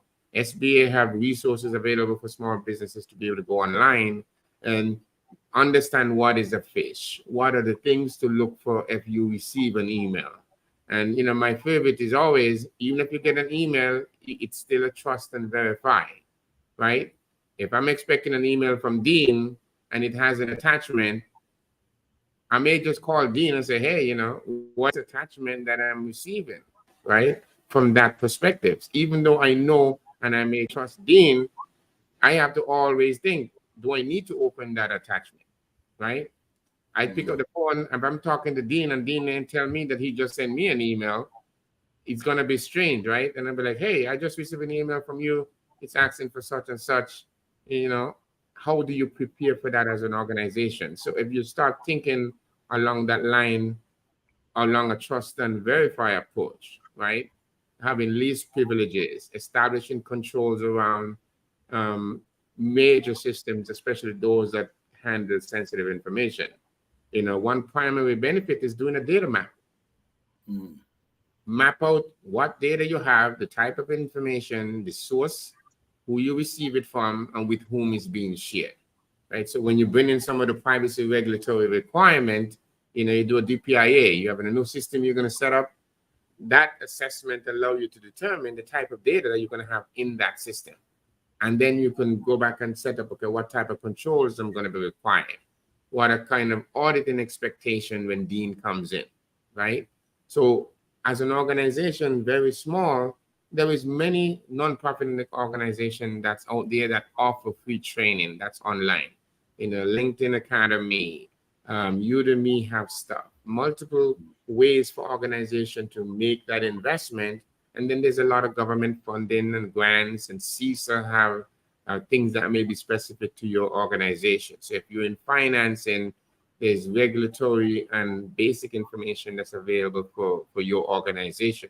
So even though you're small, because as an organization or as a country, the small business is the backbone of what we do, right? So not being able to defend against attack for those organizations, I've had a conversation with folks in the past who just, as I would say, given away $500,000, right? Because somebody changed routing information on payment information that came into an email, right? So a simple thing for an organization that's very small, an organization making billions of dollars may miss $500,000, right? Yeah. But if you're making $1 million as your return for the annual turnover, that's a very big impact to your organization and the bottom line, right? That's individuals you can feed, that's services you can provide to your community.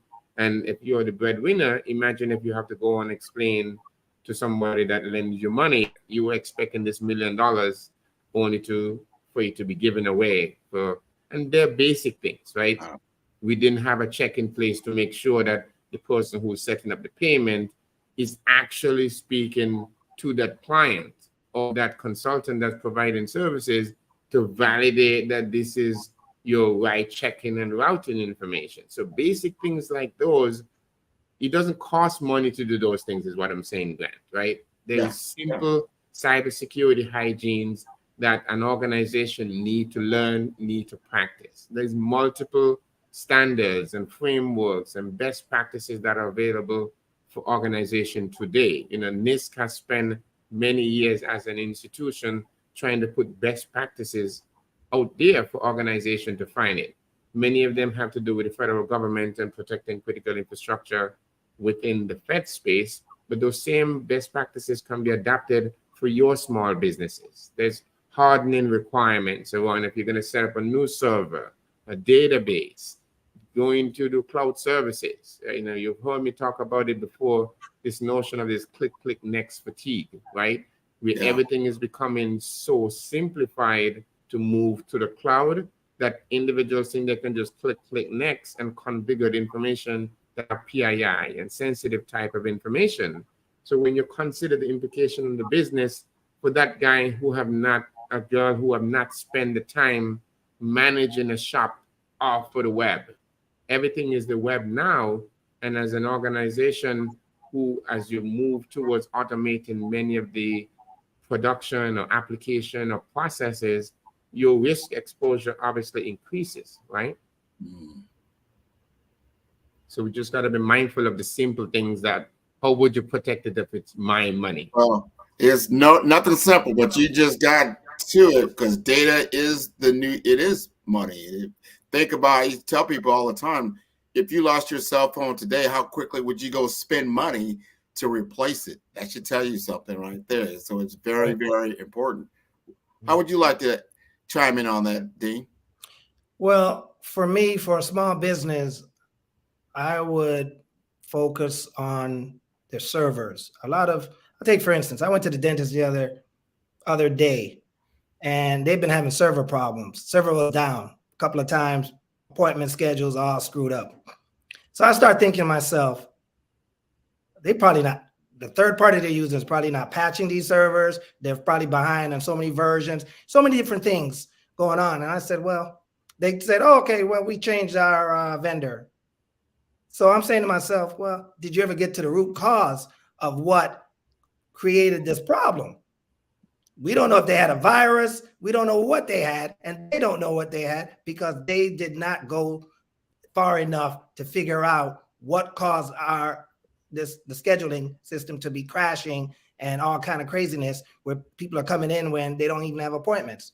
So just to get at that, a lot of small businesses don't pay enough attention to the third parties that they're using for IT services.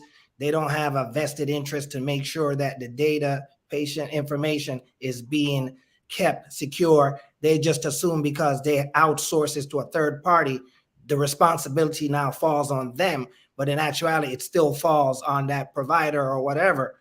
So a lot of those things I see, and I see how people handle hard drives and different things like that.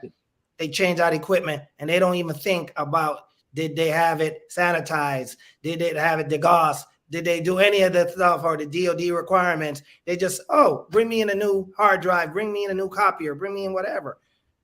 There are repercussions to these things. These things end up in places that you would not believe, intact. Nothing happened to the hard drive, and all your confidential information now is somewhere else where somebody's calling or sending an email or saying, hey, I got your information. Here comes a ransomware now.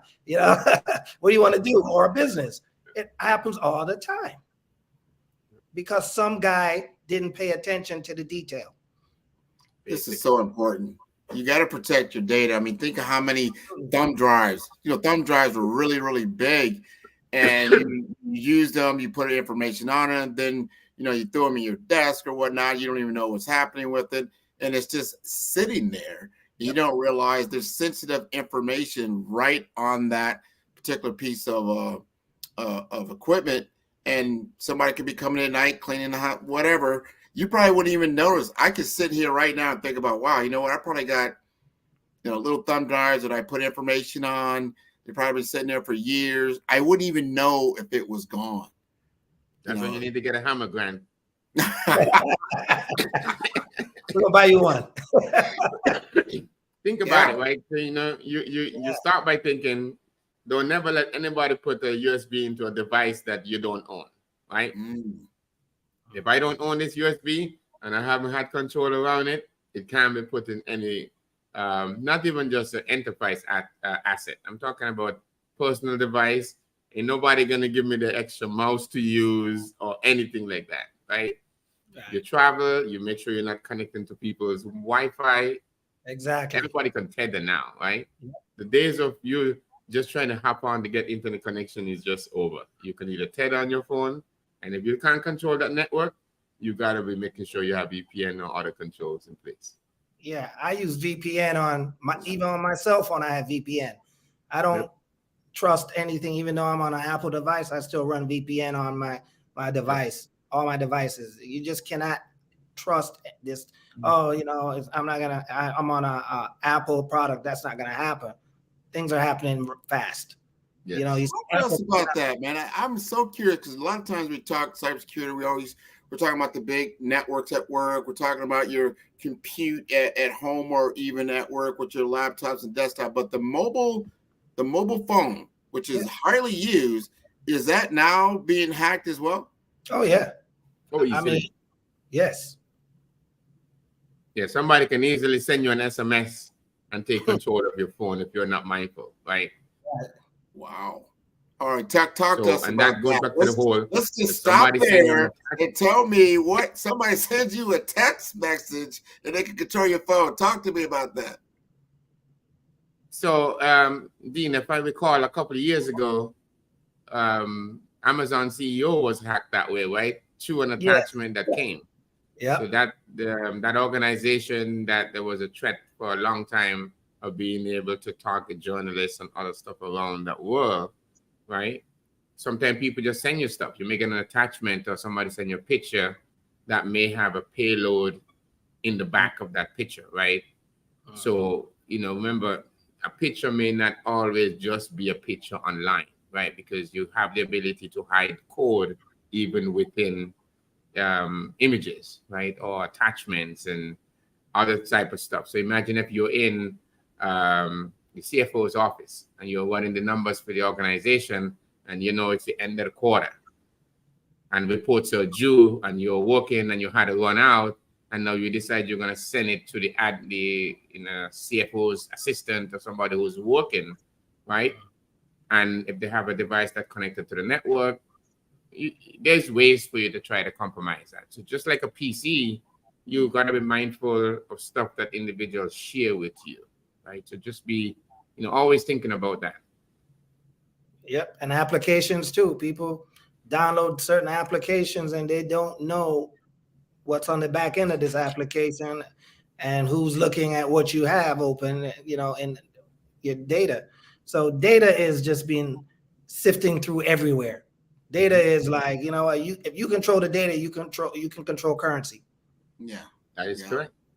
So now if they can't compromise you and they know that you're a heavy use of a specific application, Grant, then, we've seen it recently, right? When you had the SolarWinds, you had multiple applications that had vulnerabilities like that, where they didn't have to compromise your infrastructure. But if you're a heavy user of a tool like that, and they're able to get to the core of that tool, and you just happen to download a patch, an update for an application like Dean was saying, and you're now exposed, right? So the whole process of third-party risk, not just you as an organization that has fortified your entity, only to realize that that software that you depend so much on has its own vulnerability. And that's behind your secure side of your network now, right? Sure. So how do you address attacks like those? So, those things are evolving, and they will continue to be threats that entities need to look at. It's not just you being secure. No, you need all of the providers that you depend on also need to be secure, right? Within this is what I'm curious about, because I'm on my phone. There's like you said, trust and verify. So it said, oh, here's a new app you learned about. You download it from the Google store, let's say if you have an Android, or you download it from Apple. I think there's a sense of it's already been vetted. It's already been secured. So it should not have any vulnerabilities. Am I right or wrong? You're wrong. Yeah. If you ain't, I'm sorry, Grant. If you're not running the Google store or the Apple store and you have not vetted an application, personally vetted, you definitely can't trust it. Right? Wow. We need to know that. I think we are all click, fast, click, boom, I got it. Yeah. You download it, 10 megabytes of stuff. You don't know what it is. And exactly. You're watching everything you got. And that's what Dean was saying. And even on his mobile device, you still need to have VPN and virus scan and all the things that you would do on your endpoints. You still need to think of that on your phone, because I think there's so much development happening on the phone today. There is such a huge focus there. So if I can't get to you on a PC because you may have better attack tools on the device as opposed to your phone, that may become a weakness for you to be able to do it, right? If you remember, BlackBerry was the one device that everybody had to have back in the day, right? Because the whole architecture was around security. They were not about user experience from what is hot in social media and being hip, right? Which could explain some of their adoption, right? Because their focus at the time was on corporate and security side. So they did an excellent job there, but the adoption came in and individuals start looking at, okay, the mobile device have to have additional control. So there may be controls where I can push an MDM solution to a mobile device that may allow you to bring your device in. Like, Dean may shed some light on this whole upthink is the ability for you to bring your own device. It's been more than 20 years and I still carry the device. Yeah, we don't allow people to bring their own devices. I mean, I have a corporate phone, and I'm glad, because I don't want the corporate email on my personal device, because I don't want them to wipe my phone, my pictures. And these are the issues that I face all the time when we have corporate events and our employees are involved with them. There's a lot of fitness things going on these days in companies. Oh, we have these contests. Okay.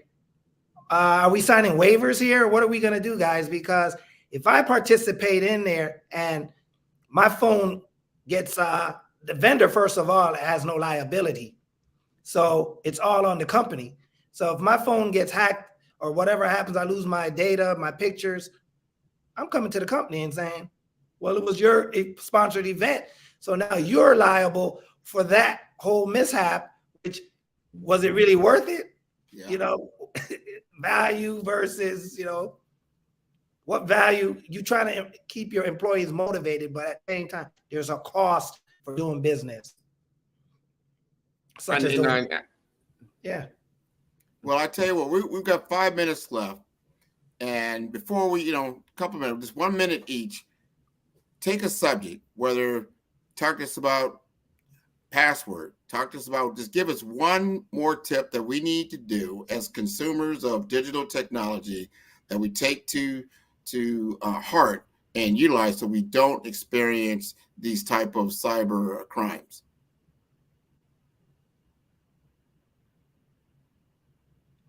Alexis, you want to start? No, go ahead. I think I lost you there, Grant. What was that? A little? No, just we have a couple minutes left. And I just want to state, if you have one tip you'd like to give us around like password protection or something along those lines, so we do not get hacked by cyber criminals. You want me to start first? The one tip that I would say is always question everything you see, even if it's something that's visually in front of your eyes. Right? So I always believe in the trust and verify model. That would be the one tip. Question everything that you're seeing, even when you think it is true, validate it and make sure it is in fact true. I like that. Go, Dean. I would say password. People need to get real with their password, and the number of characters need to be at least 12 to 15. And they don't need to be catchphrases like Debbie goes Dallas or go Miami Dolphins or go Bama. They need to be really thinking about the passwords that they're creating, and they need to make sure that they have the upper lower casing and characters and all those things. And that's the only way they're going to keep themselves safe and not have the same password throughout all their applications and banking and everything. So that's the one tip I would share today. Excellent. Excellent. And Dr. Alexis, they need to contact you. What would be the best way? My biggest contact, you could always find me on LinkedIn, Dr. Alexis Pedro Weeks. Cybermind Research is our organization. We're always out there trying to educate individuals about cybersecurity, working with new practitioners trying to get in the field. So, excellent. Each one teach one. Dean Morgan. Yes, sir. They can find me on LinkedIn as well under Dean Morgan. Very simple. That's it. This has been wonderful, gentlemen. I think we've got a great deal of information from both of you. Genius is common, and I'll see you on the other side. Awesome. Thank you, sir. You're welcome. Man, that was great information. The Black Business Expo's mission is to raise funds for high school seniors going to college or K through 12 entrepreneurs. This expo is a fundraiser for students.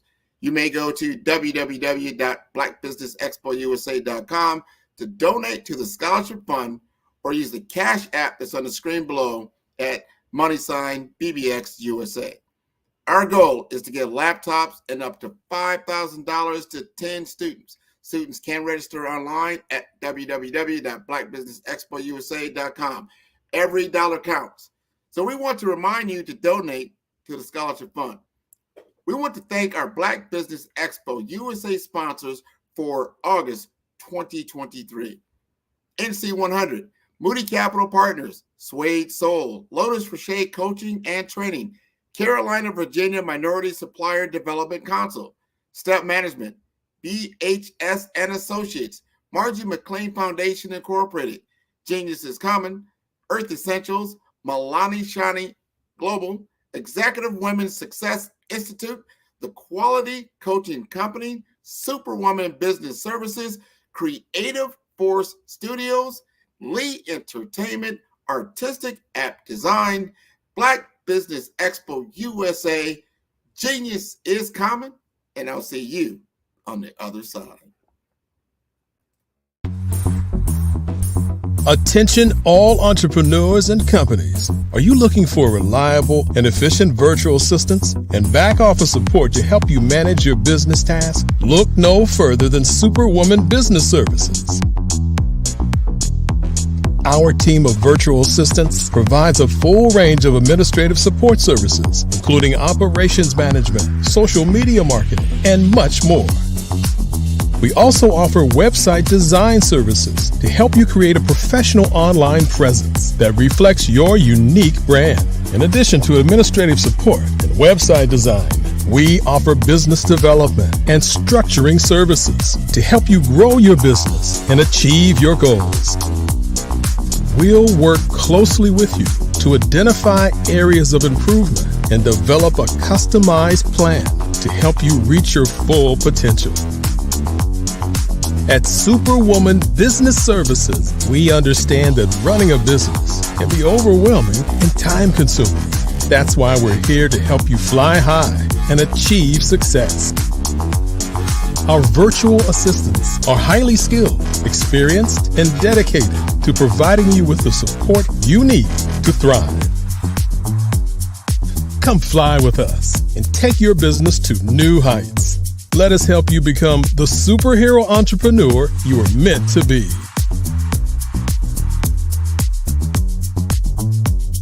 Contact Superwoman Business Services today to learn more about our back office support services.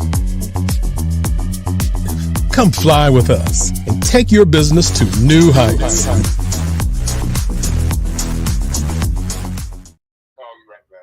Okay.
Dr. Eric Kelly III and a host of phenomenal speakers from all around the globe for this 7-day virtual event that you don't want to miss. The mission of the Black Business Expo is to raise scholarship money from kids all the way from high school, all the way from college. The Black Business Olympics is one of the largest Black business showcases in the world. It is an opportunity for businesses and companies to showcase their businesses globally. We are going to be giving away laptops up to $5,000 away to students. Again, I'm Olivia Appleberry, the founder of 2 Cents Finance and one of the speakers for the expo. I am so excited to see you there. For more info, go to www.blackbusinessexpousa.com or call 919-308-9090 and hope to see you there. I am Black Business. From the moment I wake until the time I sleep. Yes, I am Black Business. I am Black Business. Tell me, are you Black Business? I am Black Business. Do you support Black businesses? Listen, I support Black business because I am Black Business. Black Business Expo, one of the largest business showcases in the history of Black business in the world. The world! Sign up today at www.blackbusinessexpousa.com or call 919-308-9090. I am Black Business.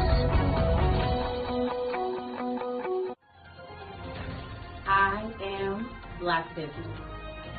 From the moment I wake until the time I sleep, I am Black business. I am Black business. Are you Black business? I am Black business. Do you support Black businesses? I support Black business because I am Black business.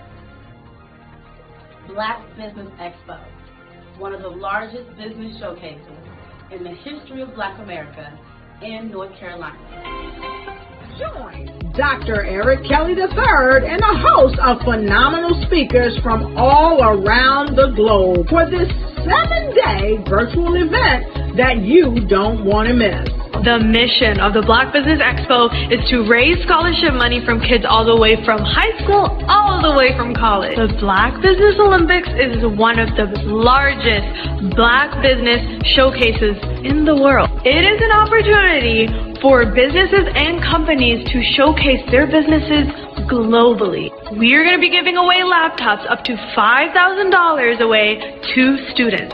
Again, I'm Olivia Appleberry, the founder of 2 Cents Finance and one of the speakers for the expo. I am so excited to see you there. For more info, go to www.blackbusinessexpousa.com or call 919-308-9090 and hope to see you there.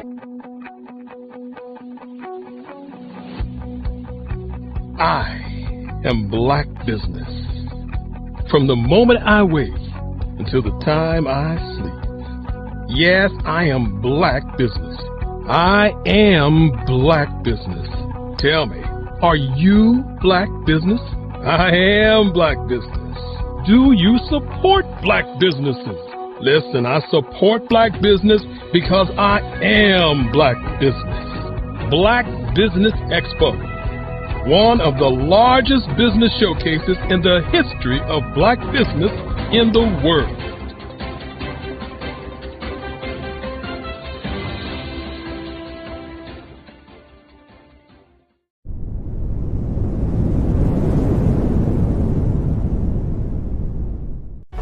Cash flow, 5, 10, 10, 75.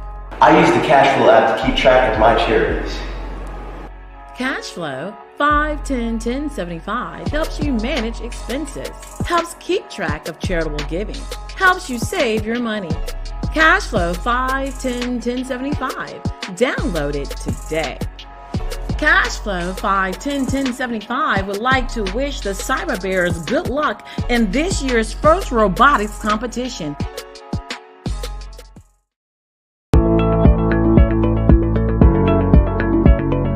Prepare for what's coming and dominate in economic winter. Stand strong and thrive by showcasing your great products and services globally through the Black Business Network and Black Business Olympics. The Black Business Network has showcased over 2,000 companies with over $7 billion in sales each year. Over 10 million attendees have viewed the rebroadcast each month. Through the Black Business Olympics, unique styles of business training and mentoring are turning students into business owners and entrepreneurial warriors who will dominate in any economy. Gain the ultimate advantage of the Black Business Olympics, 7 days of unbelievable topics and speakers speaking around the globe. Donate your time and experience to provide expertise and scholarships to students worldwide and change the world. Now, more than ever, new insights, tools, strategies, and capabilities are needed. This is your chance for a major presentation to the world. Fill out the form and join the more than 2,000 speakers who have presented to over 200 countries. Join the Black Business Network streaming live into the Metaverse, STEM City, Black Multiverse Enterprises, Hulu, Amazon, YouTube, iHeartRadio, Apple, Facebook, LinkedIn, Pod TV, IBM TV, Spotify, and Google Podcasts. Sign up today. Spaces are limited, and we will see you there.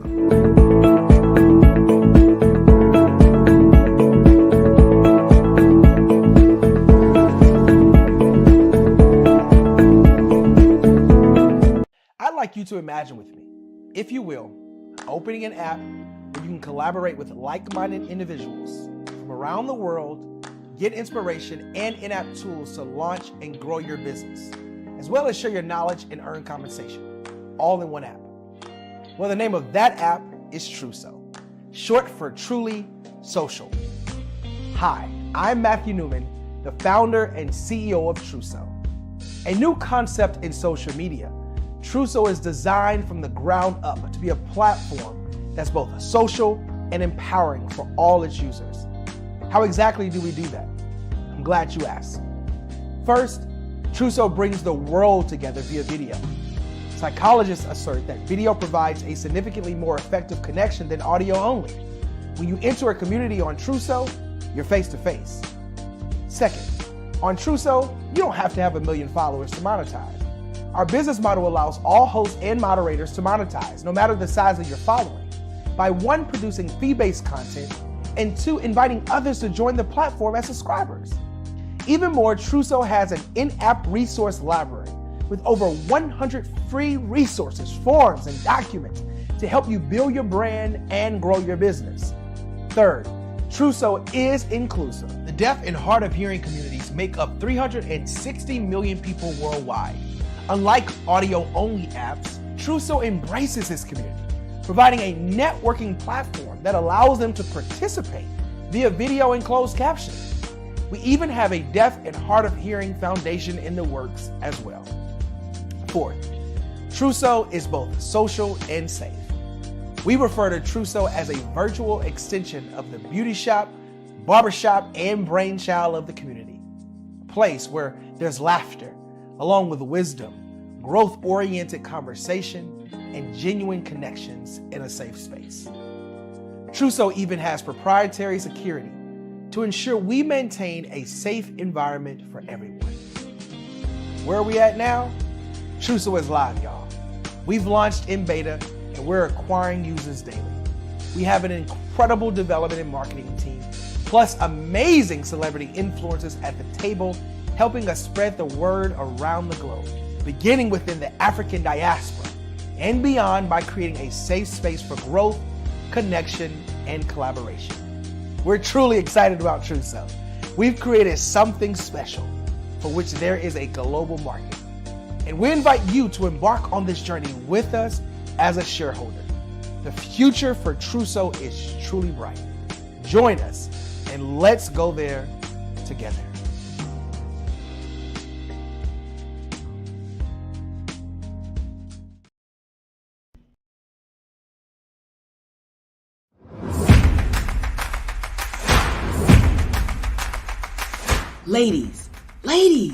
Ladies, if you're a person who continually pours out, you won't want to miss this upcoming event. October 13, 14, and 15 at the Holiday Inn & Suites in Ocean City, Maryland, where we have a power-packed lineup of ladies who are going to pour into you. If you need to increase your impact, your influence, and your income, this is the event for you. Don't miss the power of sisterhood. These ladies coming from around the world to network and connect with you. Don't miss it. How do you get the information? Glad you asked. Go to barbarahsmith.com and click the link. All the details there. Don't miss Sisters Inspire Sisters to Advance, October 13, 14, 15 at the beautiful Holiday Inn & Suites in Ocean City, Maryland. What you know and I know together can change the world. I want to see you there. Hey guys, my name is Caden. I'm the CEO of Caden Teaches, and my genius is teaching kids about financial literacy.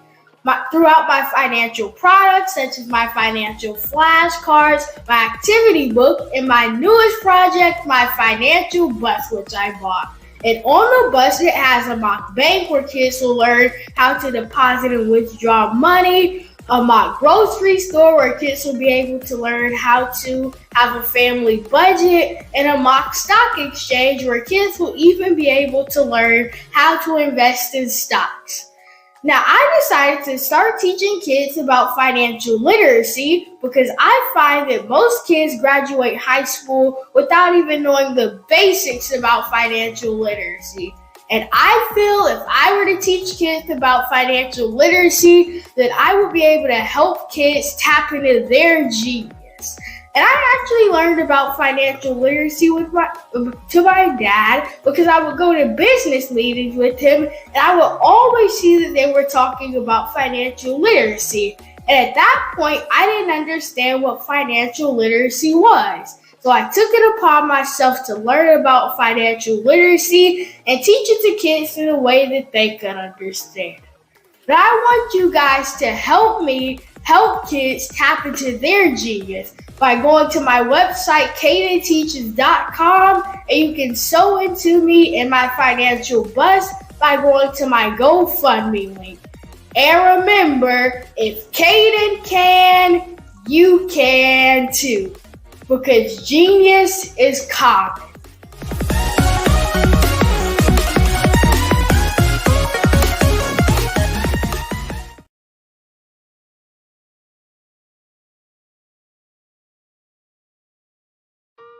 Hello, this is Israel, and I am CEO of Daydreams Interactive and author of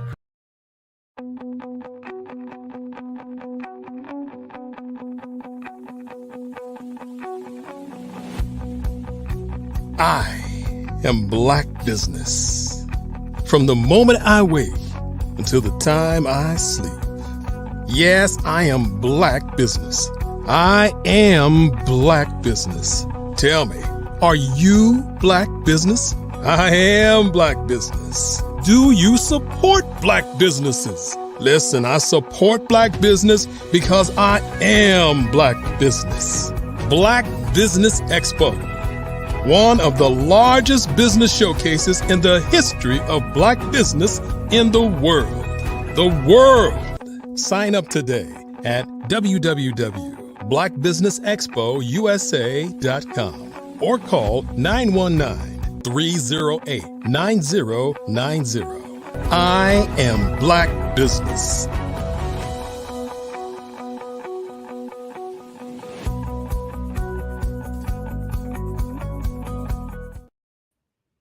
Hello, everyone. Good evening, business owners, entrepreneurs, thought leaders, and corporations. Welcome to the Black Business Network. My name is Grant McGaugh, CEO of 5-Star BDM. I am your business moderator for this evening on the Black Business Network. The Black Business Network is a 24-hour business network showcasing Black businesses, business owners, entrepreneurs, and thought leaders worldwide.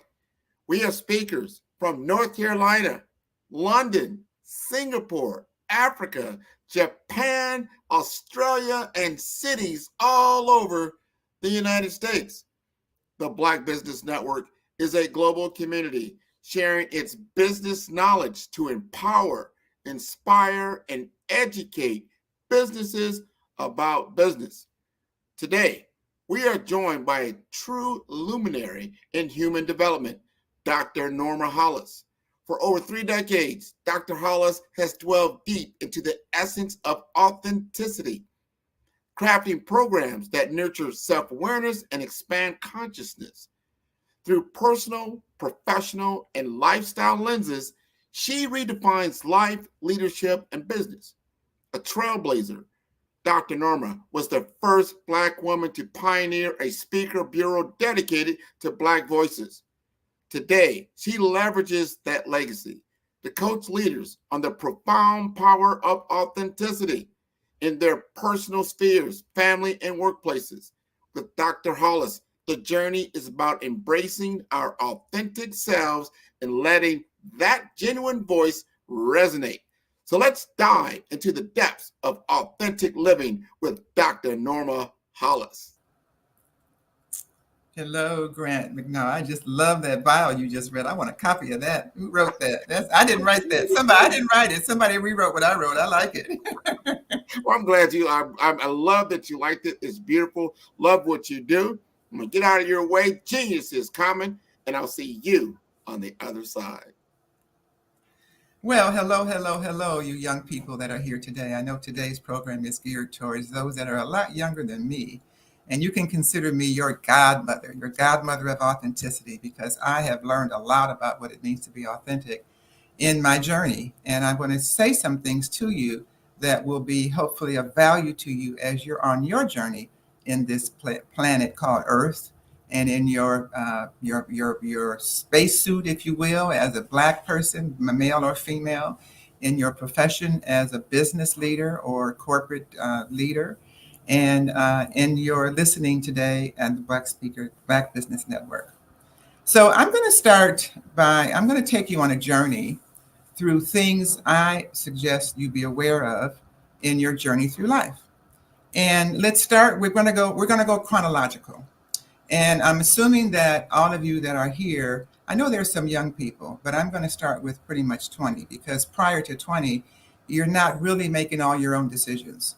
Your decisions are extremely influenced by your parents, and which is fine. But by the time you get to 20 or so, you are generally out of your parents' house. Maybe you are in college. Maybe you have started your own career in another way. But in any event, you feel that you're grown. You've been waiting to be grown for a long time. And trust me, there are different levels of grown. You've reached the first level of being grown. And in this first level in your 20s, it's really a test of your grit in many ways. Because first of all, you come into your 20s with the values that your parents or your caregivers gave you. So you didn't get a chance to choose what values you were going to live by. You know, we all come born by parents. Most of us grow up with our parents in our parents' home, oftentimes in a single parent home without a male in the family, and sometimes the reverse, with a male and not a female. In any event, we grow up with the values of the people who raised us. Now, when you're in your 20s, you begin to question those values, because you start meeting people outside of your community, people outside of your school environment, people outside of your church environment. And if you are in college, you begin to meet people who have different values than you. I remember when I started college at Michigan State University a few decades ago, there were white students there in the dormitory who had never, ever even seen a Black person. I'm sure that still occurs now, but the comments they said was, "Oh, you're just like us." Yeah, we just have different values, and we were raised in different cultures. So 20s is a time where you're getting exposed to the broadness of what's out there for you. It's also a time when you really have very little, unless you were born with a silver spoon. But you are looking for, you got to buy a car, you have to start your wardrobe, if you have to find a place to live, and that means you're going to need furniture, and you're going to need pots and pans and dishes and all those things that make a home, make a household. And that's when you have the greatest amount of expense and the least amount of money. So the best advice I can give you in your 20s is to be wary of making long-term financial commitments. What's a long-term financial commitment? A house, a child, all the things that require you to put money out month after month, year after year, decade after decade. So I'm not saying don't do it, because if you start out with a great job and a great plan and everything like that, it makes sense. I can understand now why many parents tell their children to not have any children yourselves until you're 30. Because when you're 20s, you're just so green. You just don't know. You're grown, chronologically, but there's so much to learn. If you think that at 20, you're probably going to live at least 3 to 4 times the age that you are right now. That's a lot of living. Think of how you've grown from the time you were born to where you are right now. And imagine you have that amount of growth. You learned how to read, to write, to walk, to think, You learn so many things, and there's so much more to learn. So for your most authentic life, now when I say authentic, I'm talking also about joy and abundance and happiness, the things that we all want in life, but we seem to be so elusive and hard to find. Unfortunately, when you're 20s, especially in today's age, by the time you're 20, you've seen so much stuff that's influencing your thinking. You've seen commercials everywhere telling you to buy this, buy that, do this, do that. You've seen video games that may be violently oriented. You've met people that maybe you didn't get along with. Along the way, you did not probably get anyone help you understand yourself, because there are not many structures on the planet that teach you who you are. That's why I do the work that I do, to help you understand the energy that flows within you. Maybe you haven't yet learned how to get along with others, and therefore you have a temper that you don't quite know what to do with. These are the times you're learning your emotions, you're learning who you are away from your parents, and you don't have your parents there necessarily to be the ones that catch you if you fall, or that guide you along the way. Or on the other side of that, you don't want their advice. You want to go out there and try for yourself, and that's okay too. But take the wisdom of your godmother to make your own decisions about how you want to live your 20s. Do you want to live it and end up by 30 having more debt than you can handle? Or do you want to have the freedom? Now, as I train people all over the world, one of the things that's universal in what everyone tells me is that they want more freedom. They want more freedom. The more you get in debt, the more you get obligated, the less freedom frequently that you have. So just keep that in mind for those of you that are in your 20s, or those of you whose children are in your 20s, or whose friends or cousins are in your 20s. That's a struggle. That's one of the hardest decades to get through, because there is so much that you need and so little that you know and so little that you have so far. Not that life's about having things, but certain things you need to have. You gotta have a place to live. You need a bed to sleep in. You need a car to drive. All those are essentials. And that's generally the age that you're acquiring those things. So use your money wisely and assess who you are. Some people are made for 9 to 5 and some people are not. Entrepreneurs usually are not suited for a regular 9 to 5 job. They'd rather be out there and learning and experiencing life. And it's hard to do that in 9 to 5. In 9 to 5 job, what you're experiencing is the drive to work every day, being around people that you just might not get along with because your values might be too much separated, and the financial challenges. So use your 20s wisely. Now let's go to the 30s. The 30s is a time when you've pretty much figured out who you are to a certain extent, to the degree that you can with the knowledge that you have. You're really clear that it takes money to survive, and you're probably pretty much on a money quest. You're trying to figure out how to make the most amount of money with the least amount of work, or the most amount of money in the wisest way, or the most amount of money the easiest way, or the most amount of money any other way. But you want to amass money. You've heard people say and talk about money regularly all your life, and a lot in your 20s, and you know how important it is. What you may not know, though, is that money is not everything. While money has a value and is important, you need it to get through life. When you make money your goal, you miss out on a whole lot of things that are very, very important to your authenticity. My experience is that the people who are happiest are the ones that actually find their authenticity and live their life being authentic. So 30s is a really good time to really explore more about who you are. You've gotten past your parents' house. You've gotten past your 20s to experience those things that I talked about earlier. And now you're faced with, so what direction is my life really going to go? What values do I really I really believe in? What values do I want to follow during my life? The people that you are around, knowingly or unknowingly, are living by a certain set of values. What you want to do to create the most authentic and happiest life is surround yourself with people whose values are similar to yours. If you think about people who are your best friends, it's probably because you have some values that are very much aligned. you believe in, you like, you do the same things. The people who you may have fallen out with along the way are people whose values probably are not like yours, are different than yours, and are not aligned with yours. If you look at our society now, we have a real values conflict. I don't like to talk a lot of politics, but that's an excellent way that you can see a difference in values.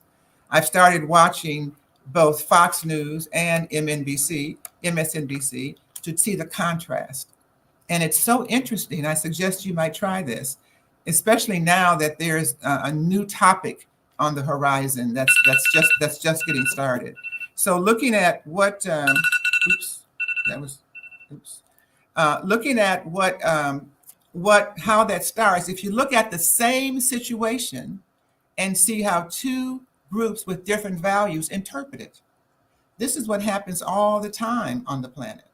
And I want you to be more aware of that in your 30s as you begin to pick where you're going and as you get to settle in to who it is you are and who it is you're going to be and where it is you're going. Now, I want you to know that in the scheme of things, in your 30s, you're really practicing hard. You're really practicing for a few decades before you really get it. It takes a while to really get it on this planet because there's so much to learn and we're moving so fast. And you have a challenge that my generation and the generations between us have not had. And that's the challenge of artificial intelligence. That is competing for the jobs that some of you are looking at.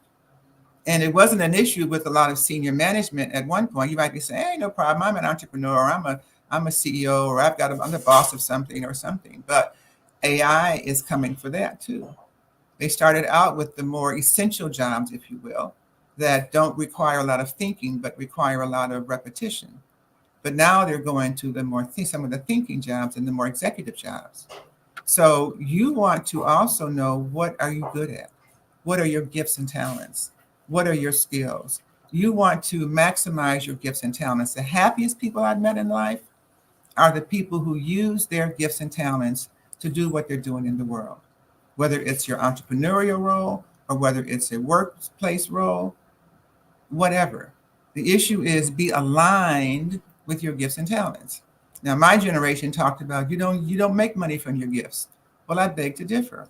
Your gifts were given to you by the creator that got you here for you to survive and to use those gifts to help others, help yourself and to help others. So keep that in mind. Use your gifts. They're there for you in order for you to use them. Now, what I've learned along the way is that from a spiritual perspective, if you haven't made that spiritual connection yet, by the time you're 35, you might kind of miss it. So if you're feeling that calling, something coming inside of you, kind of knocking and wanting to get out, keep in mind that you need to explore that. That's your spirit speaking to you about your purpose, making sure you don't get too out of alignment with the reason why you're on the planet. Obviously, I have the belief that all of us are here on the planet to do something.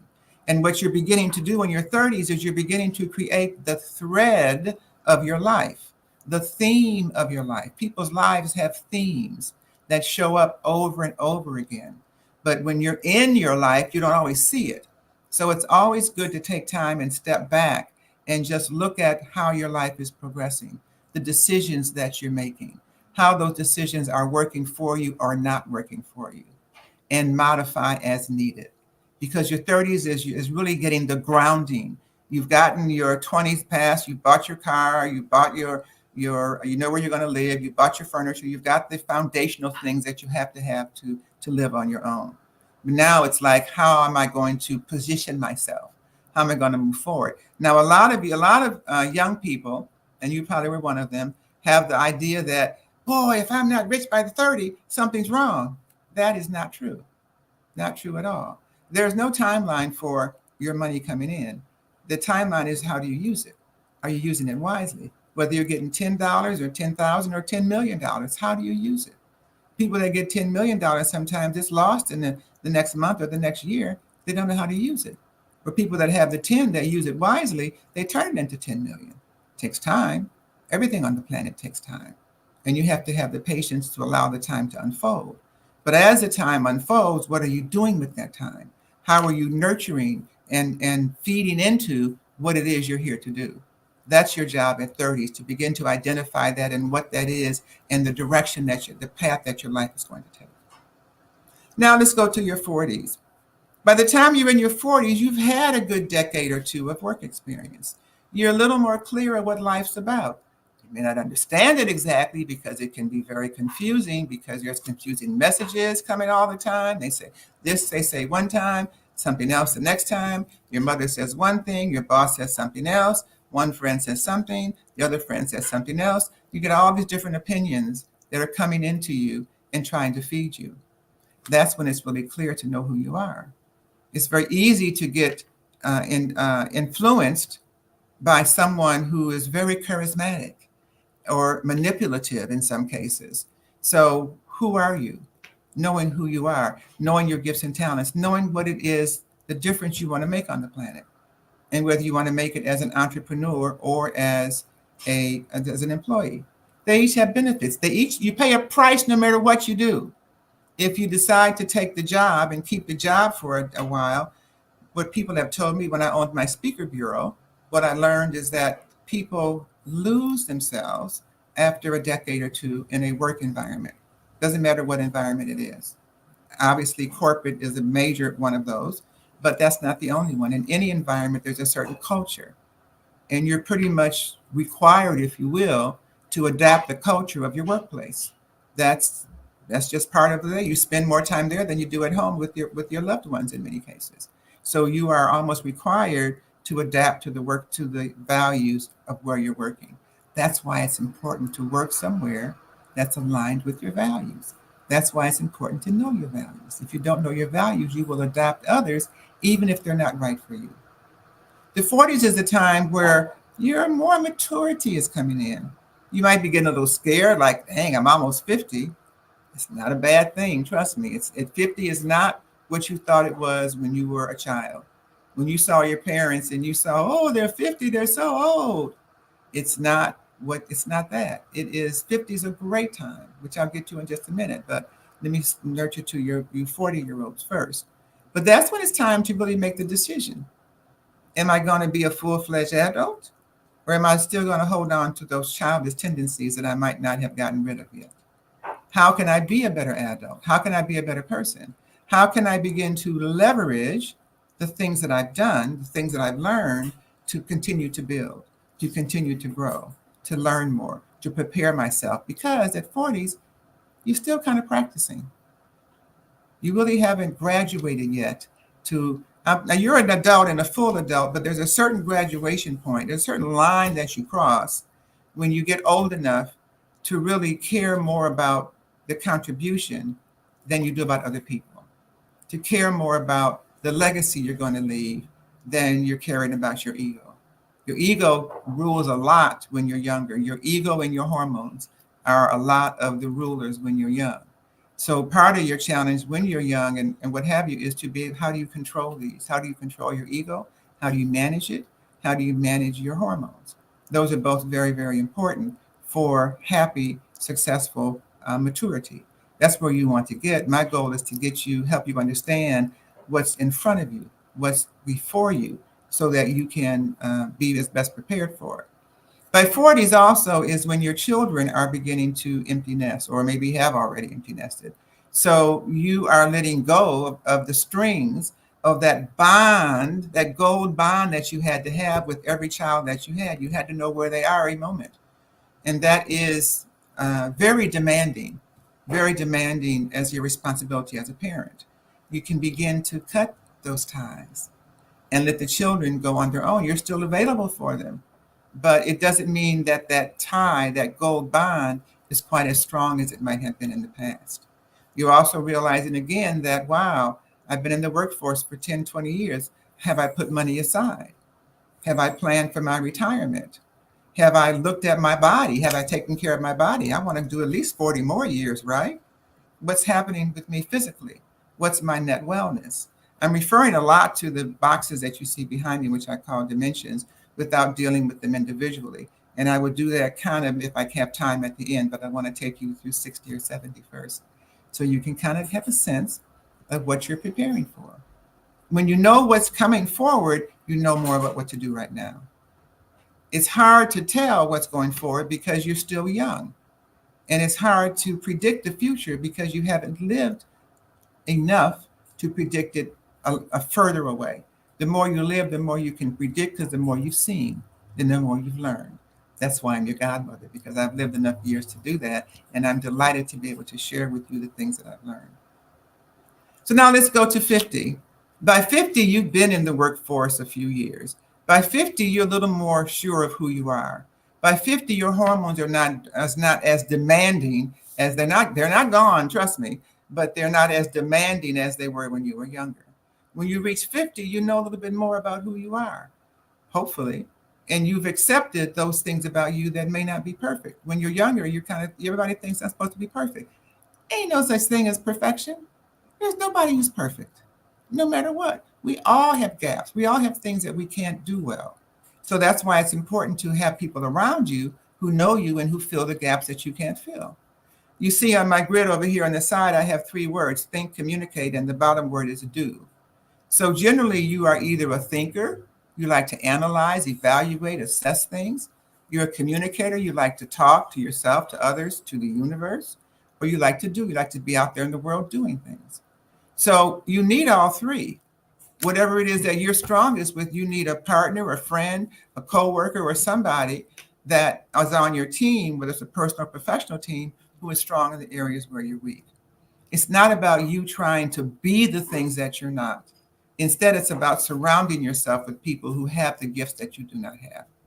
That's a far healthier perspective because you can't be everything. I run my business as a creative. I'm a creative person who writes programs, and I've been trying to market my business for 12 years. And it has been on a steady pattern. There hasn't been the growth that I've wanted because marketing is not my thing. So I have finally hired 2 different marketing people who are working together to build my company and to get it out there in the world, something I couldn't do. But they couldn't do what I've done. They couldn't do what I have created. The older you get, the more you realize how many people, how many specialties there are in the world, and how you really only have 1, maybe 2, but there's hundreds of them out there. And we need all of them in order for it to work. You know, I have to have surgery coming up, and my little friend that is visiting me right now says that if I could, I did my own diagnosis, I would do the surgery myself if I could. But I can't. I can know what's wrong, but I can't fix it. I can know what's wrong, but I can't give the diagnostic that a physician can give and the words that they can give it. No matter how intelligent I am or think I am or how good I think I am, I can't do the surgery. So I need someone else to do that. You need that in your life too. You realize that more in your 50s. You begin to realize what you're really good at and what really makes you happy, what really gives you joy, what you would do for free or you would do just because you love it so much. That's the awareness, that's the maturity that you're getting, and you're old enough now to do something with it. You're old enough now to move forward with it. And your children are old enough now that you can support them in different ways. They're now becoming adults. It's a different relationship than it was when you were children. That gold bond is not there in the same way. It might be to your grandchildren, and you're realizing what a joy it is to have grandchildren that you can give back to their parents who have that gold bond. You don't have to have that gold string tied to them where you know where they are every day. It's a different environment and a different way to live your life, and you'll be happy when you get to that point, particularly if you took some of the wisdom I shared with you for the 20s and the 30s and the 40s. Now, by the time you get to the 60s, you're really kind of settled. The hormones have settled down a little bit. You kind of know who you are. You lived enough life to be comfortable with yourself or becoming more comfortable. You don't have the anxiety of the push, push, push. Make it happen. Do it, do it, do it. I got to make more money. I gotta. It's more like, okay, this is what I did. This is who I am. This is what works well for me. And that's also the time that your body starts changing in ways that are significant to your longevity. When you get 60, your body tells you, you can't eat what you ate before. You ate that cheese or the sweets or the alcohol you love to drink and all the other things that you did that we really enjoyed, but you might want to do some changing in your diet. You're seeing some changes. You're seeing things that your stomach can't tolerate anymore, or things that bother different parts of your body. And it's time to really decide, am I going to stick with the foods that because they feel good on my tongue, or am I going to focus on what they do to my entire body? You need your entire body for the remainder of your days. And I'm assuming you want to live that as healthy as possible. So when you get to your 60s, it's about the awareness that I have to make some changes. You know, I lived my life well. I want to make it to 100. So you got to change your diet. You got to listen to your body in new ways. Life is about listening all the way, listening to yourself, talking to yourself, listening to your friends, listening to the universe. By the time you're 60, you realize that more, and you can listen more to the voice of God. You can interpret it better. You can listen to the universe as the universe speaks to you. It speaks to you from the very beginning, but you don't always realize that you get a little bit older, and you realize where you listened and where you didn't listen, and how you might want to tweak your listening differently. Some people actually leave church when they get to their 60s because they realize that a lot of it is about that personal relationship, not just the church relationship. And also they may have different philosophies that are different from the church because you've lived enough life to see what works and doesn't work for you. And therefore you can pick and choose more about what the direction you're going to take and how you're going to live. There's one study that I've read, and it hasn't been fully validated, that says that the 60s is your your most productive decade is in your 60s. That's when you're old enough to know who you are. You're mature enough to have the right emotional energy and the emotional intelligence, hopefully. You're wise enough to make decisions that suit you better.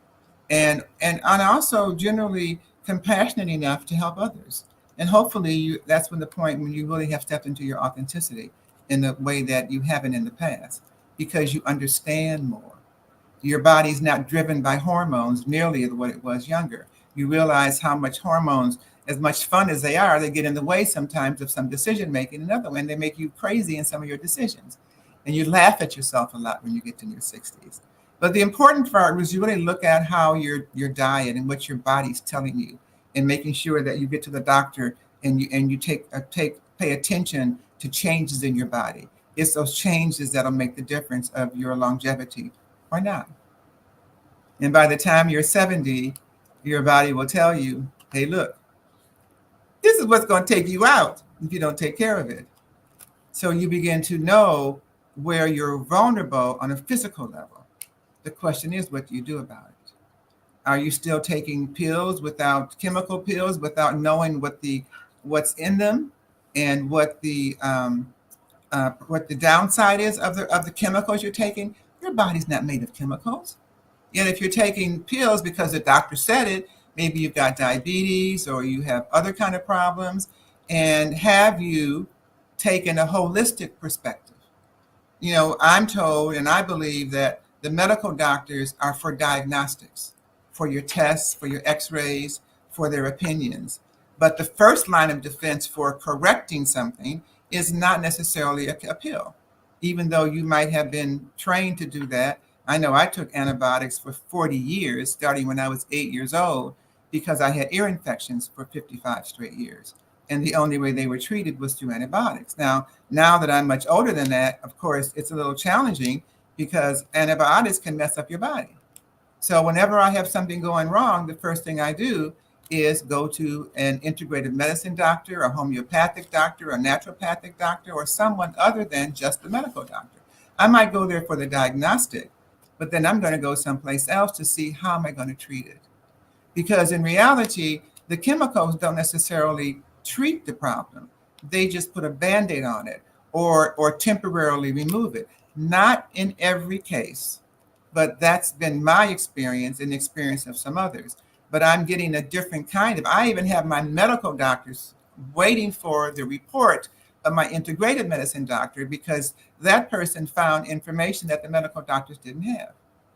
It's really interesting the way all this goes, but you don't really get all this till you get a little bit older because you're being bombarded with everybody's advice including society, to tell you to do it this way, do it this way, do it this way, do it this way. But if you rely on yourself, if you rely on your head, your heart, and your spirit, your gut, you will get your own answers. It's far more meaningful when the decisions that you make, all of those decades, are made based on your relationship with the energy that got you here. When you make that type of connection with that energy, that's when life becomes altogether different. I made that connection when I was 8 years old. When I was 8 years old was when I had a hole in my eardrum that I talked about a minute earlier about the antibiotics. And that's a time when voices started talking to me as I was going to school. The adults in my life were not sufficiently authentic for me because they didn't understand the pain I was going through, because the only thing that would stop the infection in my ear was a solution that they put in that felt like acid inside of my head. Obviously, that was really, really, really painful for the sensitiveness of an 8-year-old. And that was followed by earaches for 2 years that would not stop. But when those voices came to me and they started talking to me, I said, okay, if you're the voice I should listen to, then prove it to me. And then somebody walked by with red socks. And then somebody else mentioned the word elephant in the next week. And maybe I'll believe you. Well, sure enough, a week went by and a guy walked by with red socks. I said, oh, that's interesting. And then a conversation later, someone mentioned the word elephant. I said, wow, it happened.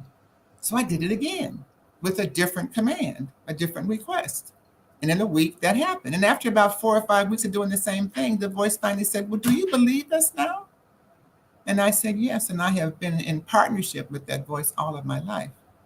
It's made a big, big difference. And just to show you how that works, I'm going to tell you 2 things.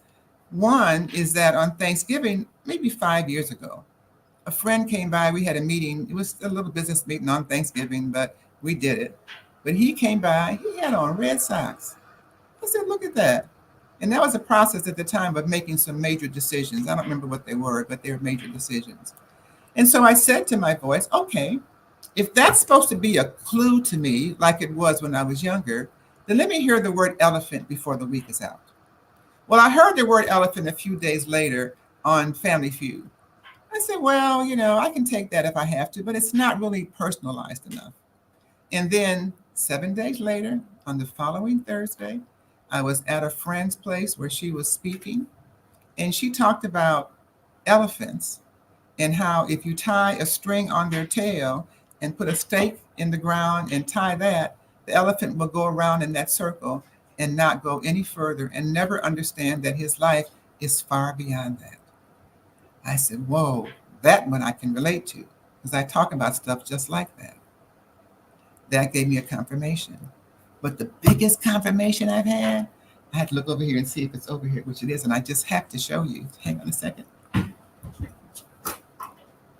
The biggest confirmation I had was maybe 7 or 8, no, it's about maybe 10 years ago.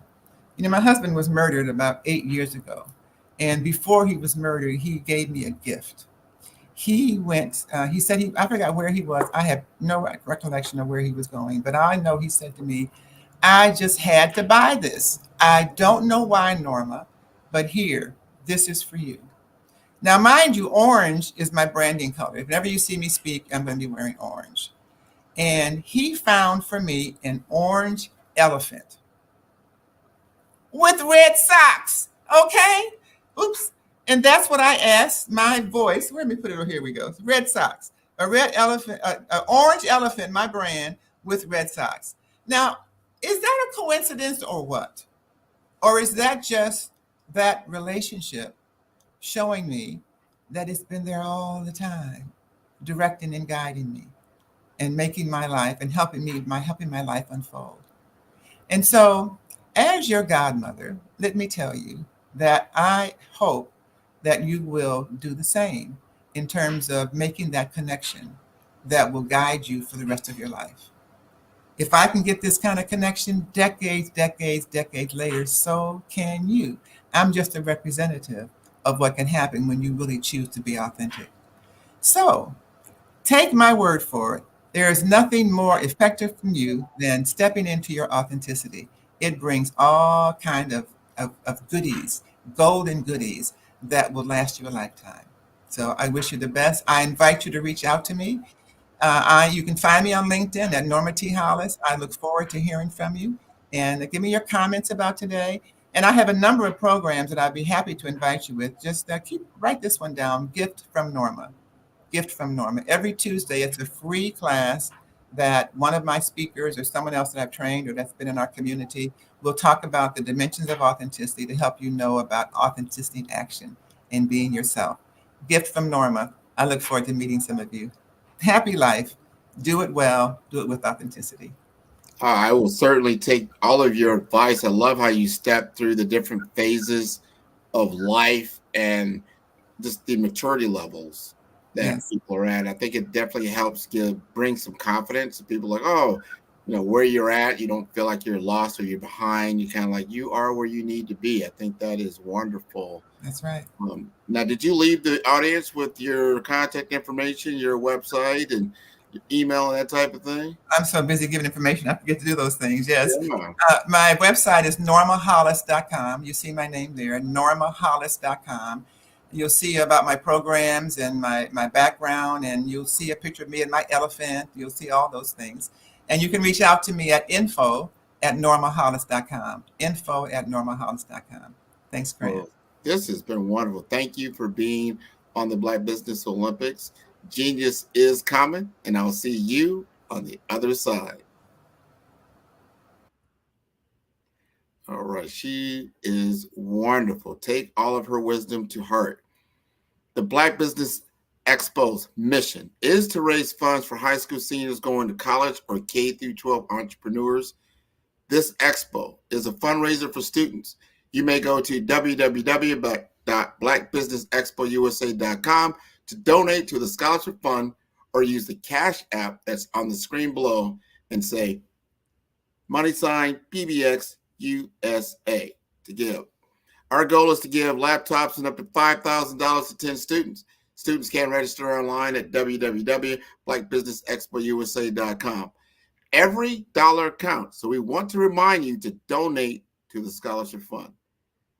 We want to thank our Black Business Expo USA sponsors for August 2023, NC100, Moody Capital Partners, Suede Soul, Lotus for Shade Coaching and Training, Carolina, Virginia Minority Supplier Development Council, Staff Management, BHS and Associates, Margie McLean Foundation Incorporated, Genius is Common, Earth Essentials, Milani Shadi Global, Executive Women's Success Institute, The Quality Coaching Company, Superwoman Business Services, Creative Force Studios, Lee Entertainment, Artistic App Design, Black Business Expo USA. Genius is coming, and I'll see you on the other side.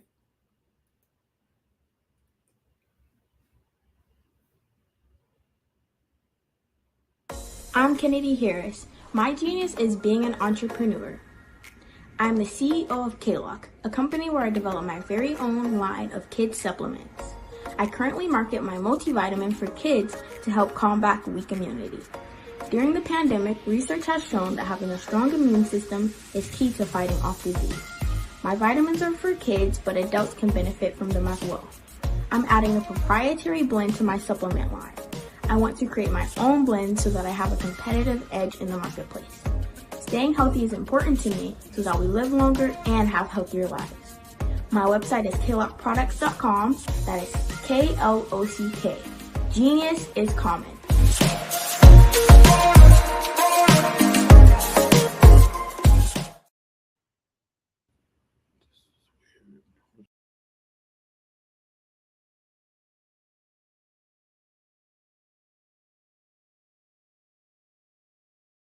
Phenomenal Tanya T. Wise, who is here from the great state of Maryland. Tanya, welcome and thank you for being with us today. Can you indulge our audience a little bit and tell them just a little bit more about who you are and what it is that you do? Well, I love being able to talk to people and have a magnetic attitude, being able to just show them. So I always like to say, level up is Coach at Tanya T.Y. is here.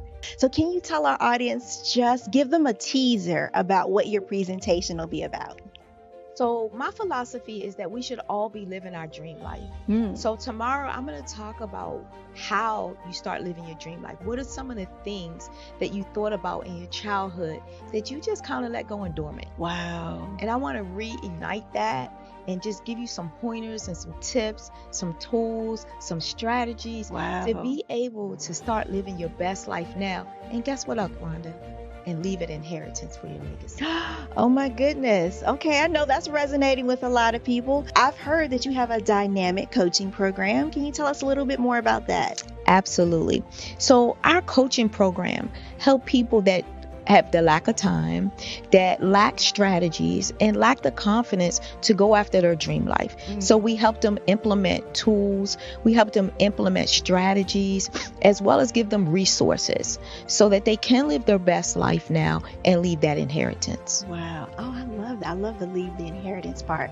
Listen, you are dropping some major nuggets, and I know a lot of what you're saying is resonating with a lot of people, but I think we're all curious. How did you even make this transition into the speaking and coaching arena? What's the story behind this? So I started out in finance, and I realized that a lot of people don't necessarily go after their dream life because of the lack of finances or the education behind finances. But it wasn't until I lost my firstborn, my only son, that life changed for me. And where I was going after it all, living the corporate life, hit my 6-figure income and living in my dream house with my dream man, driving my dream car.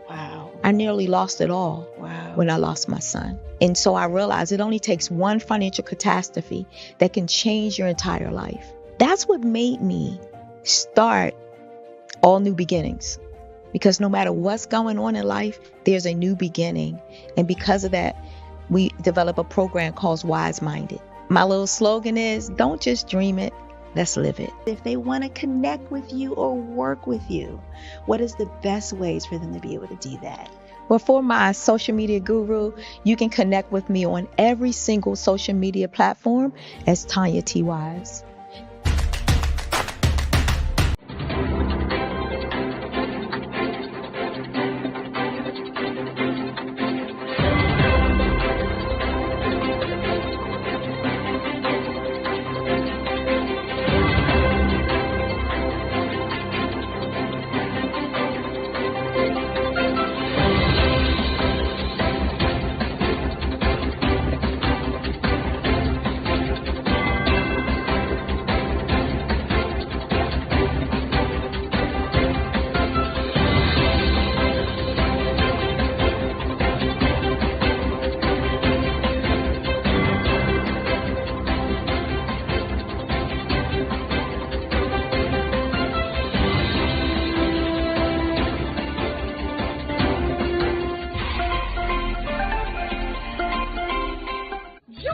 Dr. Eric Kelly III and a host of phenomenal speakers from all around the globe for this 7-day virtual event that you don't want to miss.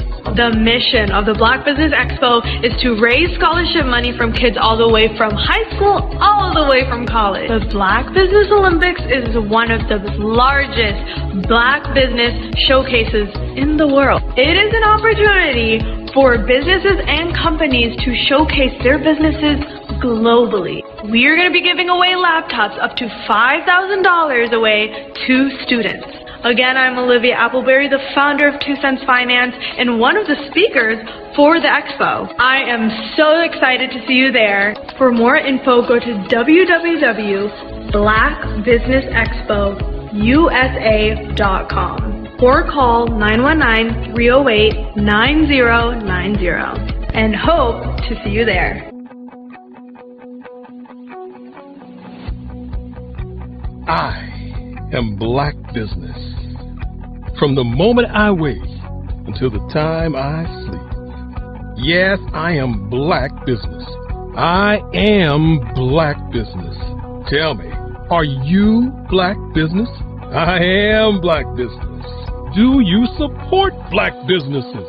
Listen, I support Black business because I am Black business. Black Business Expo, one of the largest business showcases in the history of Black business in the world. The world!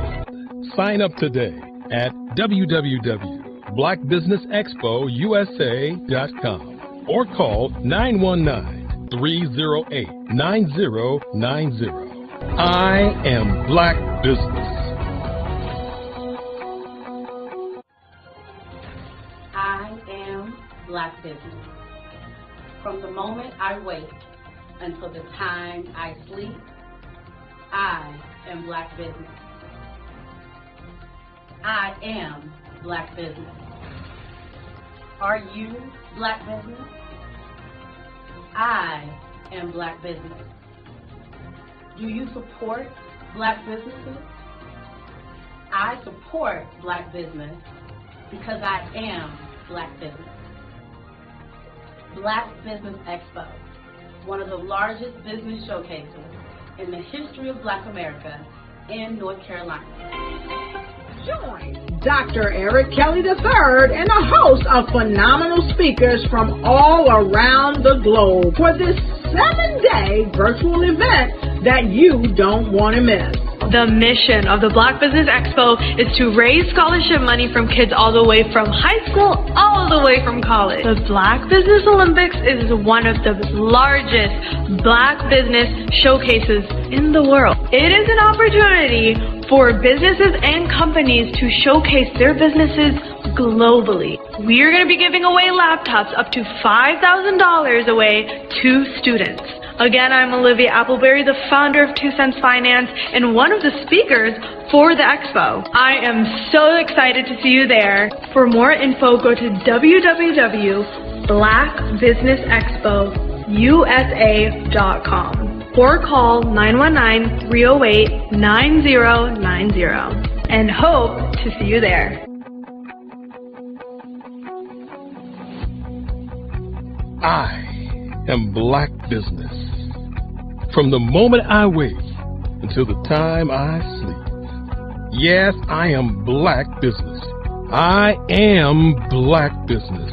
Tell me, are you Black business? I am Black business. Do you support Black businesses? Listen, I support Black business because I am Black business. Black Business Expo, one of the largest business showcases in the history of Black business in the world.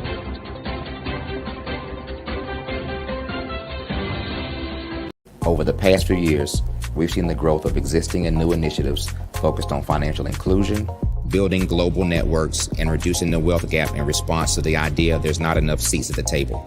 Whether their outcomes are to increase the representation of Black executives on corporate boards, ensure an inclusive global economy, or to create new U.S.-African commercial pathways, the strategies are often carried out by separate programs. The question is, should they be? With the continent of Africa being home to more than half of the world's fastest-growing economies, the youngest workforce, over 400 companies generating more than $1 billion annually, 700 generating more than $500 million annually that are poised for growth, and being the destination of nearly $5 billion in venture capital in 2021. Diversifying U.S. and Africa commercial engagement by building bridges between African businesses and their U.S. diaspora should begin being seen as mutually beneficial. From helping to reduce Africa's enormous capital gap to catalyzing two-way trade opportunities, the COVID-19 global pandemic hopefully has taught us that global challenges and opportunities are more interconnected than we thought. During the pandemic, African companies like Unicorn Flutterwave, insurance provider Reliance Health, ride-hailing app Yasir, and 54Gene, the continent's first bank of DNA on people of African descent, proved that when African companies have access to networks, capital, and information, they grow big, grow fast, and create solutions that are valuable to the world. This is why Be Direct was created. We are the first U.S.-based but African-centric board preparedness and board search company designed to connect U.S. Black talent and corporations to African businesses. Unique and fundamental to Be Direct's success is our process of helping board candidates adapt their experience and networks to an African context before they're connected to high-growth companies that are looking to locally and globally scale. From our focus groups with African business execs and government leaders, we don't ignore the sentiment that business is easy, but people are hard. Having a pool of board candidates with hard-to-access networks and extensive experience across the business life cycle, including successfully raising capital, is table stakes for an initiative like this. So yes, we have that. But corporate or entrepreneurial success in the U.S. does not guarantee success in Africa. Developed alongside industry partners on the continent, our training program, Be Direct Prep, is designed to transpose their experience to create cultural comfort, understanding, and a commitment to helping businesses in Africa scale. Our board governance sessions are African continental and country specific, integrated with cultural awareness and dexterity training, masterclasses led by African industry execs, and mentoring and coaching from African continental-based facilitators. But even more unique to Be Direct Prep, we cap off our training program with an immersion trip to help candidates that have not been to Africa before see and feel Africa's complexity and opportunity from African soil. We all know traditional network-based board placement has historically left a lot of us out of ever really being in the paid board pipeline. Our strategy supports the work of many great organizations that are successfully filling seats at U.S. board tables by creating more tables for those that are still left on the sideline. It's time to start seeing the role and value of U.S. Black talent and businesses on the continent of Africa differently. Old perceptions and habits limit economic inclusion. Let's transition Black talent and the African businesses they will support from the periphery of the global economy to its core. Living in a global lockdown, we all know now how fast local and global economies can change, and see the value of having businesses that hire, strengthen local value chains, and even grow globally. Status quo in any form holds back progress. We must democratize U.S.-Africa commercial engagement by socially and economically connecting cultures that have long been disconnected. It's time for Africa's U.S. diaspora to redefine their global value by helping African businesses scale continentally and globally.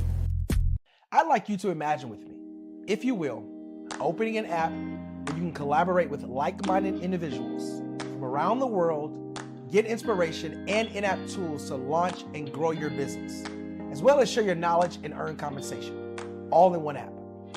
Well, the name of that app is Truso, short for Truly Social. Hi, I'm Matthew Newman, the founder and CEO of Truso. A new concept in social media, Truso is designed from the ground up to be a platform that's both social and empowering for all its users. How exactly do we do that? I'm glad you asked. First, Truso brings the world together via video. Psychologists assert that video provides a significantly more effective connection than audio only. When you enter a community on Truso, you're face to face. Second, on Truso, you don't have to have 1 million followers to monetize. Our business model allows all hosts and moderators to monetize, no matter the size of your following, by 1, producing fee-based content, and 2, inviting others to join the platform as subscribers. Even more, Truso has an in-app resource library with over 100 free resources, forms, and documents to help you build your brand and grow your business. Third, Truso is inclusive. The deaf and hard of hearing communities make up 360 million people worldwide. Unlike audio-only apps, Truso embraces this community, providing a networking platform that allows them to participate via video and closed captioning. We even have a deaf and hard of hearing foundation in the works as well. Fourth, Truso is both social and safe. We refer to Truso as a virtual extension of the beauty shop, barbershop, and brainchild of the community. A place where there's laughter, along with wisdom, growth-oriented conversation, and genuine connections in a safe space. Truso even has proprietary security to ensure we maintain a safe environment for everyone. Where are we at now? Truso is live, y'all. We've launched in beta and we're acquiring users daily. We have an incredible development and marketing team, plus amazing celebrity influencers at the table, helping us spread the word around the globe, beginning within the African diaspora and beyond by creating a safe space for growth, connection, and collaboration. We're truly excited about Truso. We've created something special for which there is a global market. And we invite you to embark on this journey with us as a shareholder. The future for Truso is truly bright. Join us and let's go there together.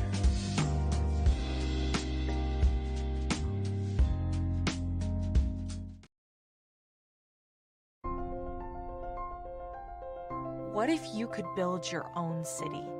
A place where every child can find nurturing people to help them achieve their full potential. A place where every adult can access job training support, where health education is abundant, where social justice ruled the land. A place without limitations. Welcome. You have arrived at STEM City USA.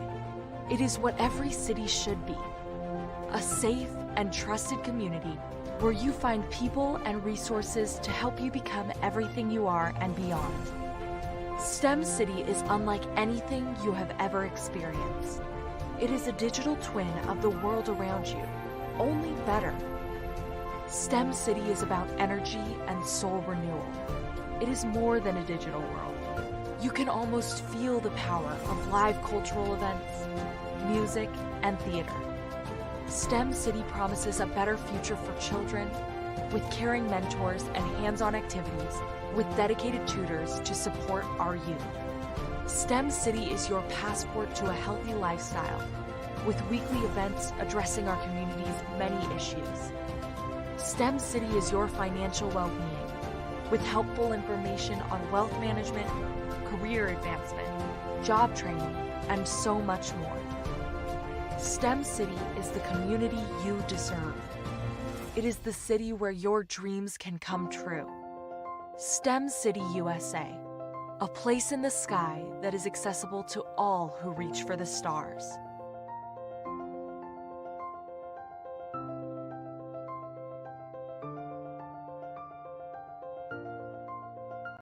Follow the Brand TV broadcast host, Grant McGaugh, as he visits with top executives and entrepreneurs to find out their secrets of success with their personal brand. Follow the Brand TV broadcast host as he focuses on brand development to build better relationships, bring value to your business, relationships, and career. You will enjoy listening to each episode that is tailored to speak to you directly. If you're looking for this type of clarity in terms of building your brand, you have tuned into the right station. Each episode will help you to shape a conversation in the 5-star BDM network of 20,000 professionals and become a springboard for your corporate engagement and business opportunities. Each guest will frame their story in the areas of personal branding, business development, career development, financial empowerment, and technology innovation. Grant McGaugh explains why he is the CEO and owner of his own professional career. Grant is an accomplished business leader and entrepreneur who wants to give back to individuals to grow their personal brand strategy. Tune in as he weaves his story about new possibilities, while to you exceed expectations. If you love storytelling, this show will make for fun. The Black Business Expo's mission is to raise funds for high school seniors going to college or K-12 entrepreneurs. This expo is a fundraiser for students. Please, you may go to www.blackbusinessexpousa.com to donate to the scholarship fund or use the Cash App at $BBXUSA. Our goal is to give laptops and up to $5,000 to 10 students. Students can register online at www.blackbusinessexpousa.com. Every dollar counts. Please donate to the Black Business Expo USA Scholarship Fund.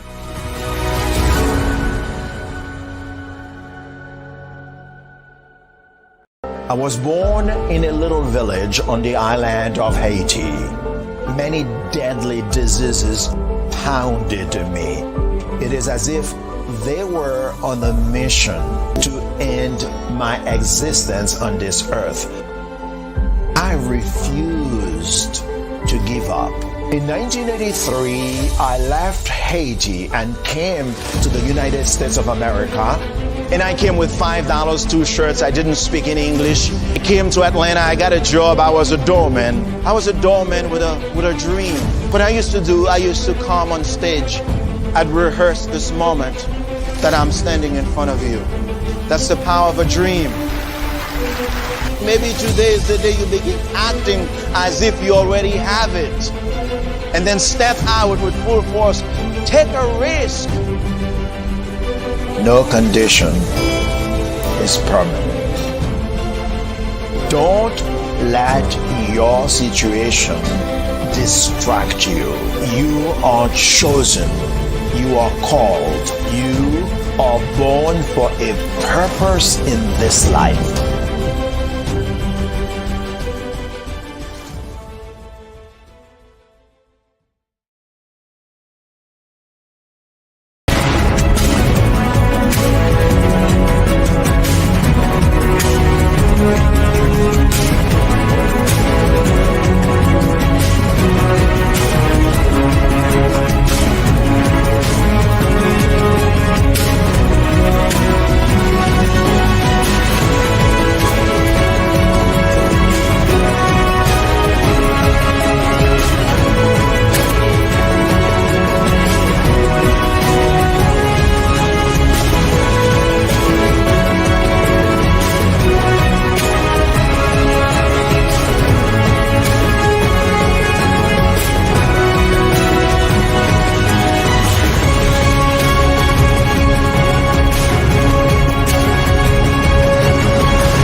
Building relationships to get you known, get you connected, and get paid.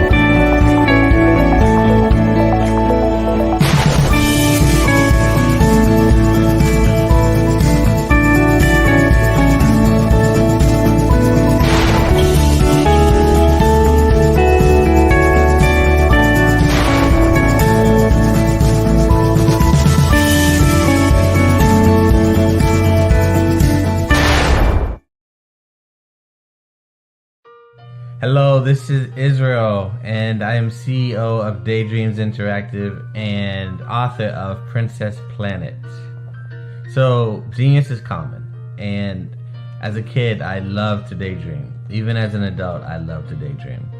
And when my daughter became 6 and loved princess characters, but we just could not find the diversity that showed her, we created our own characters. So, for instance, you have Princess Nulu right here. Princess Nulu is from Uganda, and her genius is that she loves to take care of animals. She can actually even listen and hear what they say. And then we have Princess Isabella right here. Princess Isabella, she's from Cuba, and her genius is biochemistry. One day she hopes to eliminate disease. Then we have Princess Nia right here, and Princess Nia is based off of my daughter, and she is what she wants to be, the greatest dancer alive. So that's her genius. So what's your genius? My genius is my imagination. Genius is common.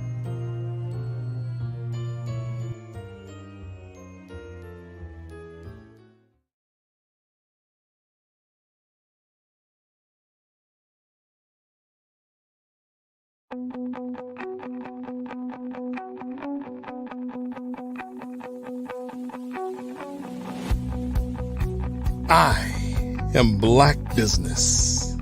From the moment I wake until the time I sleep. Yes, I am Black Business.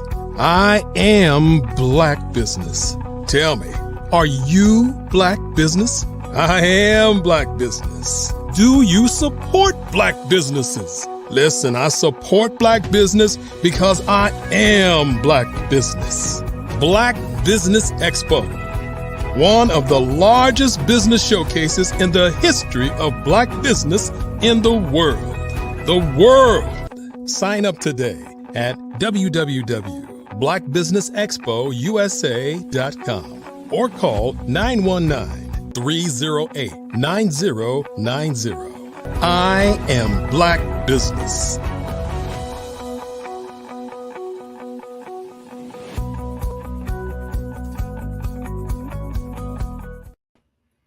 Hello, everyone. Good evening. Business owners, entrepreneurs, thought leaders, corporations. Welcome to the Black Business Network. My name is Grant McGaw, CEO of 5-Star BDM, and I have been and will be your business moderator for this evening on the Black Business Network. The Black Business Network is a 24-hour business network showcasing Black businesses, business owners, entrepreneurs, and thought leaders worldwide. We have speakers from North Carolina, London, Singapore, Australia, Africa, Japan, and cities all over the United States. The Black Business Network is a global community sharing its business knowledge to empower, inspire, and educate businesses about business. And tonight, I will be your speaker. I get the chance to talk to you directly as we end on our 5th day of the Black Business Olympics, which has been wonderful. We've been doing this now almost the entire year. We've only got about 4 or 5, months left. And I want to implore everyone who's listening as to why I am so passionate about the Black Business Olympics. It's about entrepreneurship. It's about ownership. It's about purpose. It's about mission. It's about giving yourself an opportunity to succeed and to actually fulfill your dreams of creating a life of purpose, a life worth living that's fulfilling, that a life worth talking about. They talk about, great stories.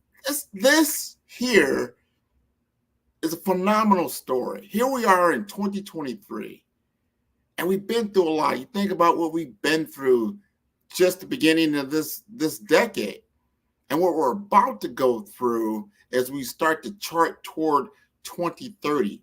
We've got tremendous technological advancements that are occurring, that are leveraging and leveling the playing field for businesses. All of them, including yours. You can now amplify your voice.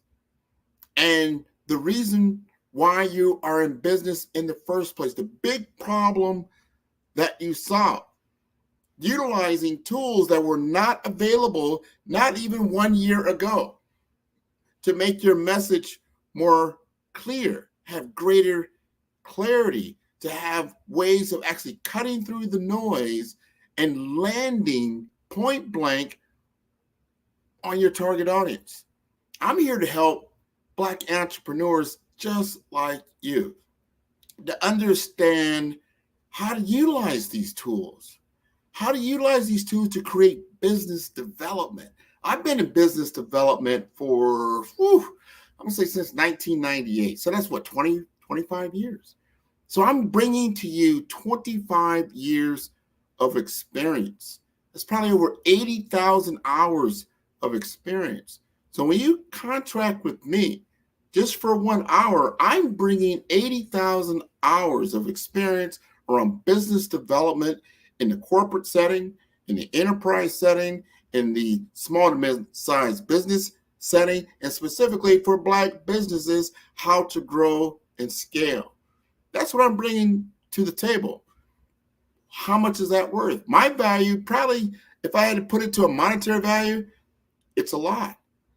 Think about all the created monetary assets I've created over those 25 years, modest millions of dollars. So I wouldn't want to charge anybody anything like that. I am doing this for you right now because it's important. You need to understand what you have at your fingertips. I was just recently at a STEM event. What does STEM stands for? That's science, technology, engineering, and math. That's what STEM is. And some people put STEAM in there. They put an A in there for art. All of these things are on the table these days because we have to engage with science, technology, engineering, art, and math in order to create this next age of creativity and commerce. So important. So I was there to speak to our K through 12 children that are just now starting their school year, as well as college students and postgraduate students, about how technology is changing the landscape. After 25 years, not just in business development, but also information technology, I've been working in this field for a very long time, and I feel that I can bring the temperature down just a little bit. Some of the anxieties that are out there floating around, like, wow, the machines are going to take over my job. They're going to do everything that I'm doing, and I will no longer be of any value to anybody in the workplace. And I would say that's not true. Now, I would say what is probably true, could be true, depending on what you are actually doing, for your job or your business, is that, yeah, some things will have to be replaced. Just like technology, just like we didn't use horses any longer, when the cars came out, right? Over time, you started to use cars a lot more. Now nobody rides a horse, right? It's not efficient. Same thing, you look at certain technologies like just the calculator, right? When the calculator came up, people were still using slide rules. They were still doing a lot of math by hands. Not saying that's not bad, but it became replaced. However, math has not been replaced. I understand what I just said. Even though the slide rule was replaced, math of itself is not replaced. It's just got easier to actually do math by utilizing a tool. And that's where we're getting into artificial intelligence. We're getting into our computer technological plane and all these things and tools that we can now utilize to actually grow and scale our business. So the fundamentals still do not change. So I want you to start using words like amplification when you think about artificial intelligence. How can it amplify my business? How can it amplify my skill set? How can it amplify my services? You are still the fundamental, right? So it's just actually helping you to grow and scale and get your messaging, your services, and what you can do out there to a larger audience that was once, previously not attainable. Now you have a worldwide audience that you can actually engage with. There's no barrier to you, essentially, by just having something like this, a phone. Imagine, like 25 years ago, you didn't have this. This is not really a phone. We really shouldn't even call it that, but we do because we're used to it. It's almost a cellular phone, but really what it is a microcomputer. And as a microcomputer connected to the worldwide internet, it has access to incredible information, incredible knowledge, incredible wisdom. The only barrier that we're facing right now when it comes to an even playing field is our ability to utilize these tools. Utilize the tool to gain information, to get the right information, not the clutter. If you're going to allow certain medias to actually just feed you what they want to feed you, and you're not being proactive in actually programming your feed, your social media, to bring to you the information, knowledge, and wisdom that you seek. So if you're looking at your YouTube and you're looking at your TikTok, you're looking at your Facebook, your Twitter or X, your Instagram, your LinkedIn, and you're saying, wow, this social media is just cluttered with a bunch of nonsense and low-level information. You got to look at, okay, who am I connected to? Why am I connected to them? And because the AI doesn't know any better. It's still information, still artificial intelligence. It's just saying, hey, you connected with Grant, and Grant puts this information out. So we're going to start sending you more information that's similar to what Grant does. That's what all it does. There's no difference. It's a giant like mail system. So if you're interacting with certain information on a continuous basis, it's going to continuously give you that type of information back. So you need to take control of the information that is coming to you through these technological channels.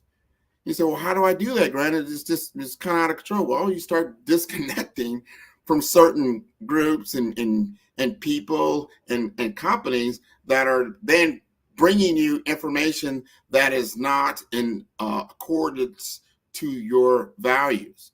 And start utilizing the platform to do what I just said, to teach you, to amplify your knowledge, to amplify your wisdom. Like, you know what? I don't know a lot about finance and business finance in my area. What does that look like? And you can now get that information immediately. And you can begin to actually engage with people that have that knowledge, and they're putting it out there freely.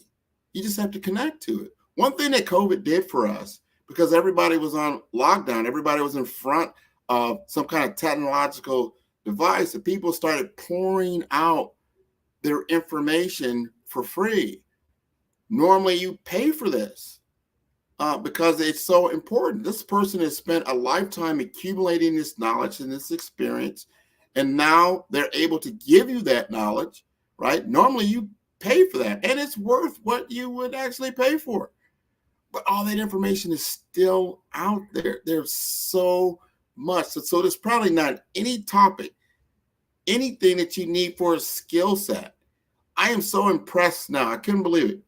I remember just, growing up, and you think about, wow, how to change a tire, just for instance. Unless someone taught you how to change a tire, it's going to be very difficult to try to change it just by yourself and try to use trial and error and try to figure it out and become a long, enduring process. But now what we call micro-learning.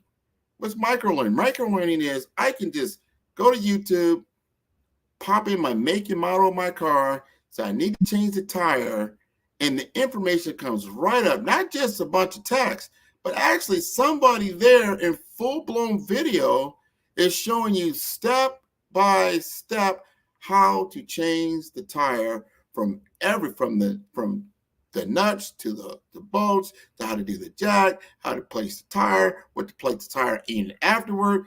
Soup to nuts. That was not available, 10, 15, 20 years ago. It is now available. So fast forward to your business. When you think about what's stopping you from scaling, what's that barrier that I'm facing?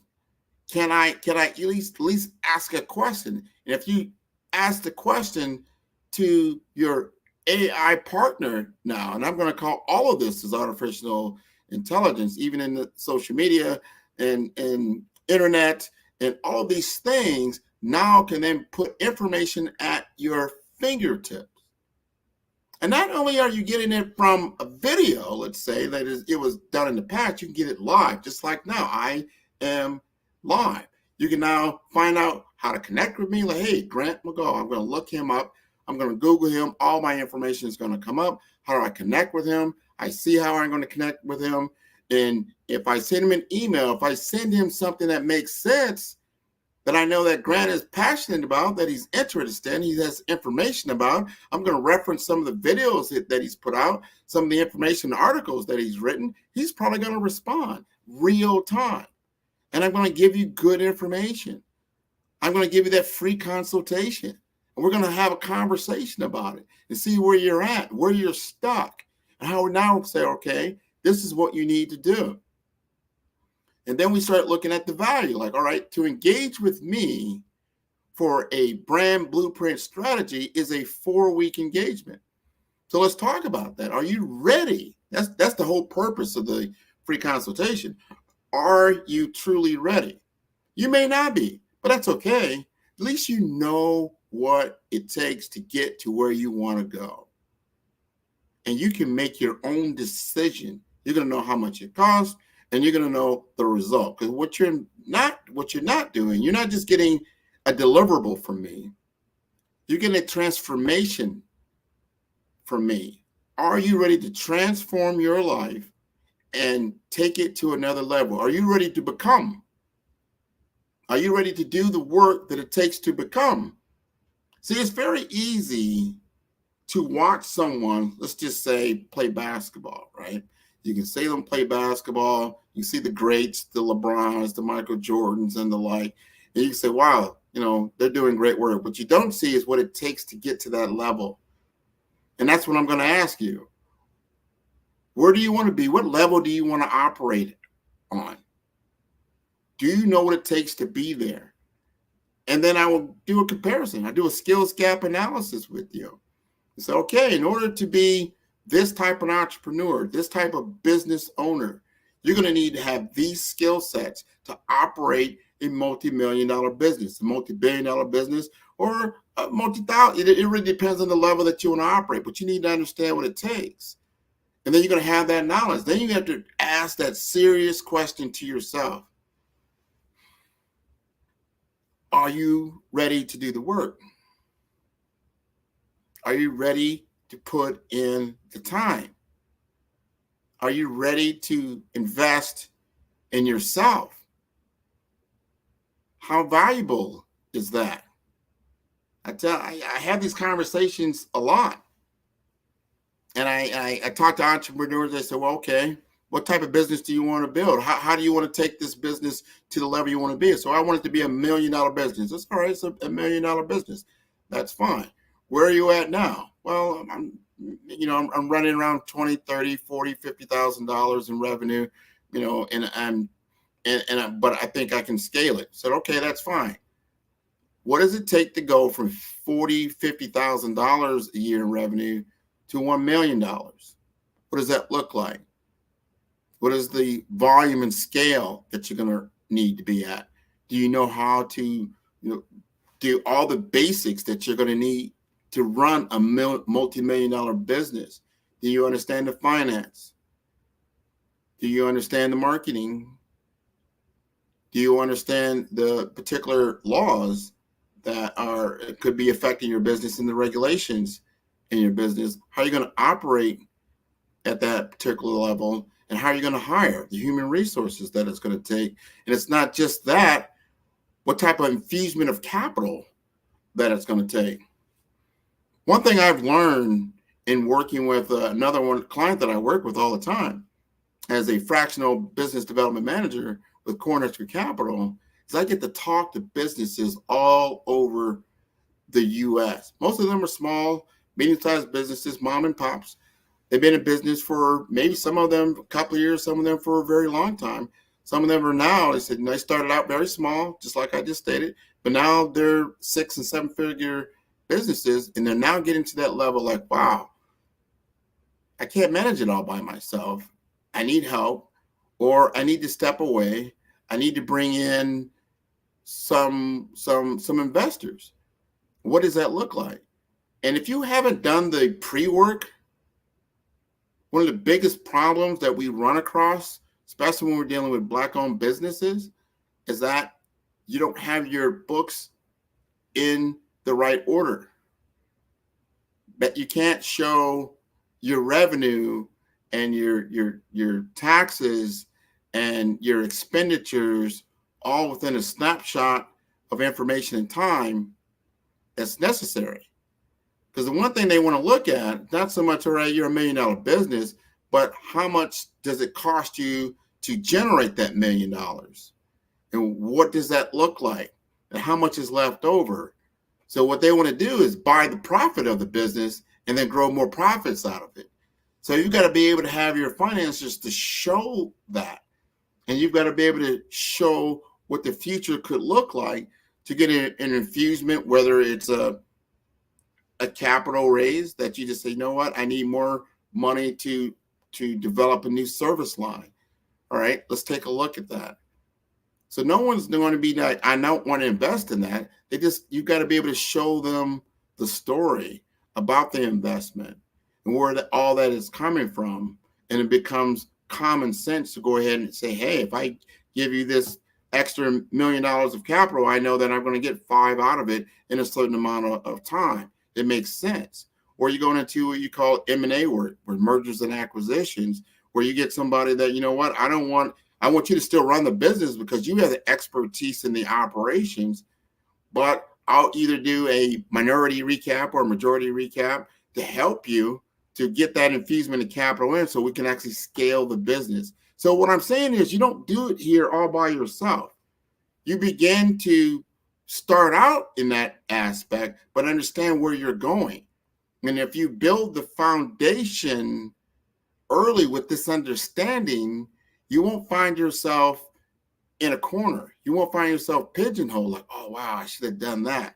I didn't do that. I didn't understand that. Oh my God, my intellectual property, man, I didn't protect that. All these things are so important because a lot of these investors, what they're really looking at is what is that they can see that's countable and predictable over time.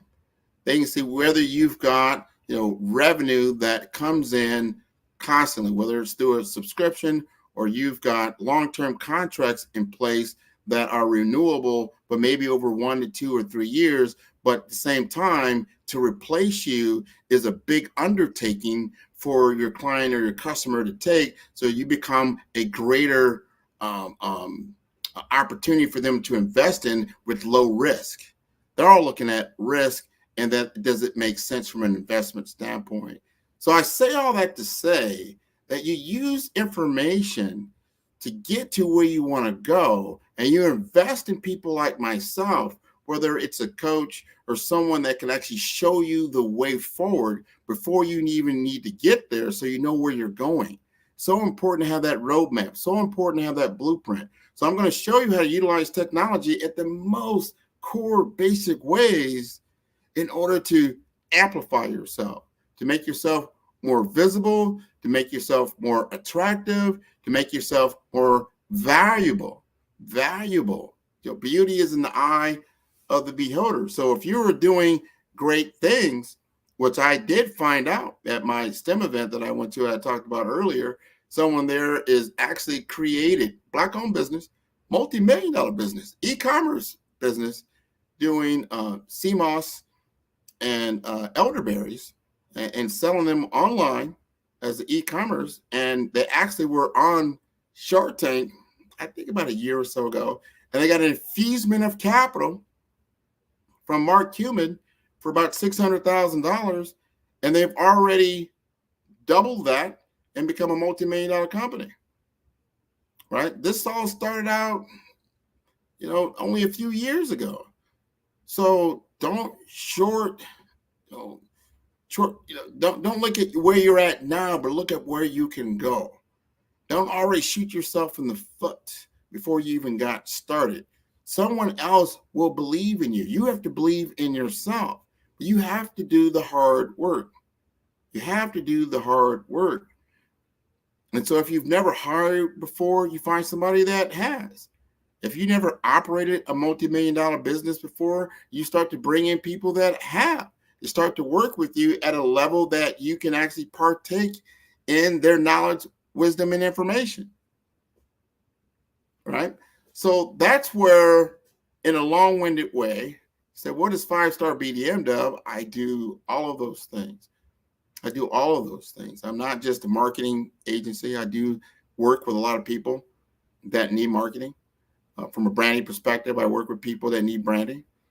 I work with people that need business and technology a lot.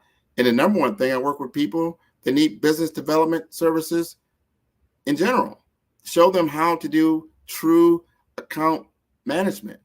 A lot of people don't realize that is a true skill set, to understand the sales process, the sales engagement, how to project yourself in a way that you are valuable, you are an asset to your potential client. You're not just selling them something. You're understanding their business problem at a very high level, and then you're getting it down into the actual details.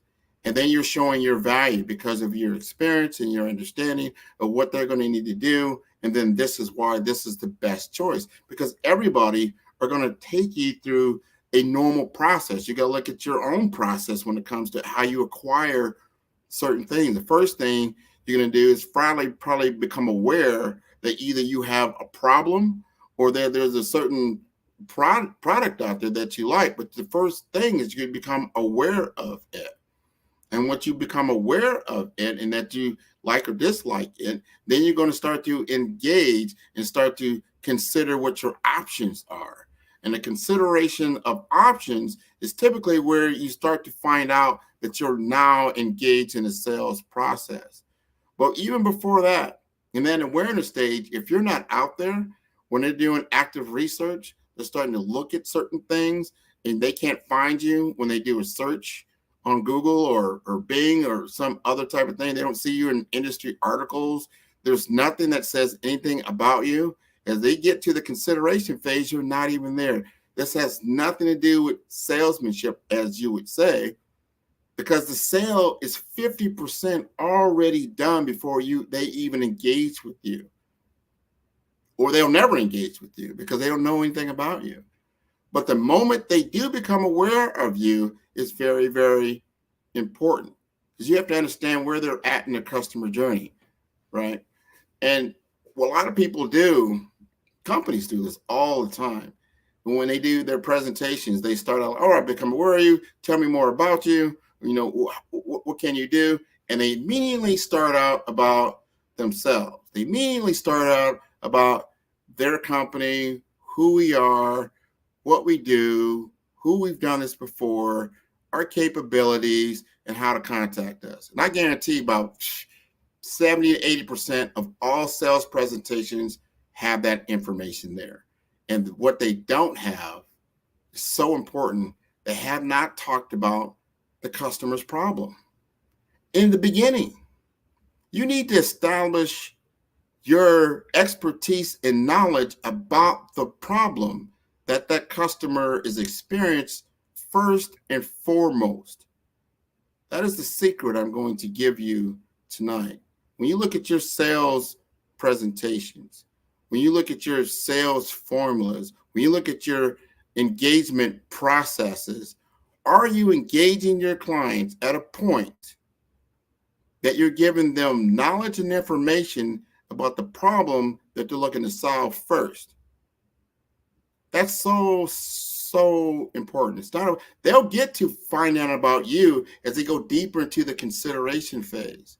But the first thing they want to know is, do you understand me? Do you understand my problem?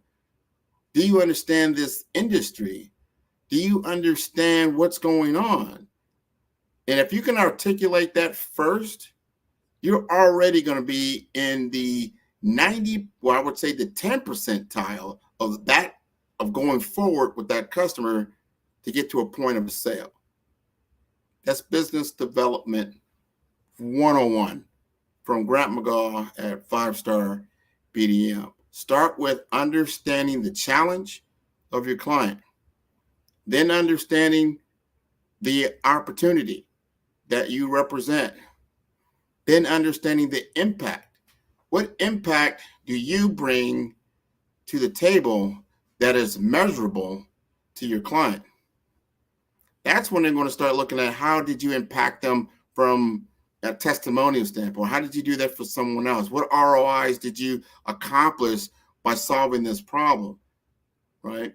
Then they're really going to be tuning into you at that point. Then they'll start looking into your background. Don't lead with that first. Lead with that. That's down the line. Lead with your expertise about the customer's problem. And if you don't know a lot about the customer's problem, I'll go back to how we started this whole conversation. Get the information. Do the research. Understand what's going on in that history, in the industry, what's going on in the market, what is going on with that client, what because that problem is not just their problem. It's probably bigger than that, and an industry-wide problem. That if you can solve that problem, that is going to put you heads and tails above your competition. Because I guarantee they'll be talking about themselves. You'll be talking about the customer and how to solve their problem. That's a much different conversation. That's how you differentiate yourself.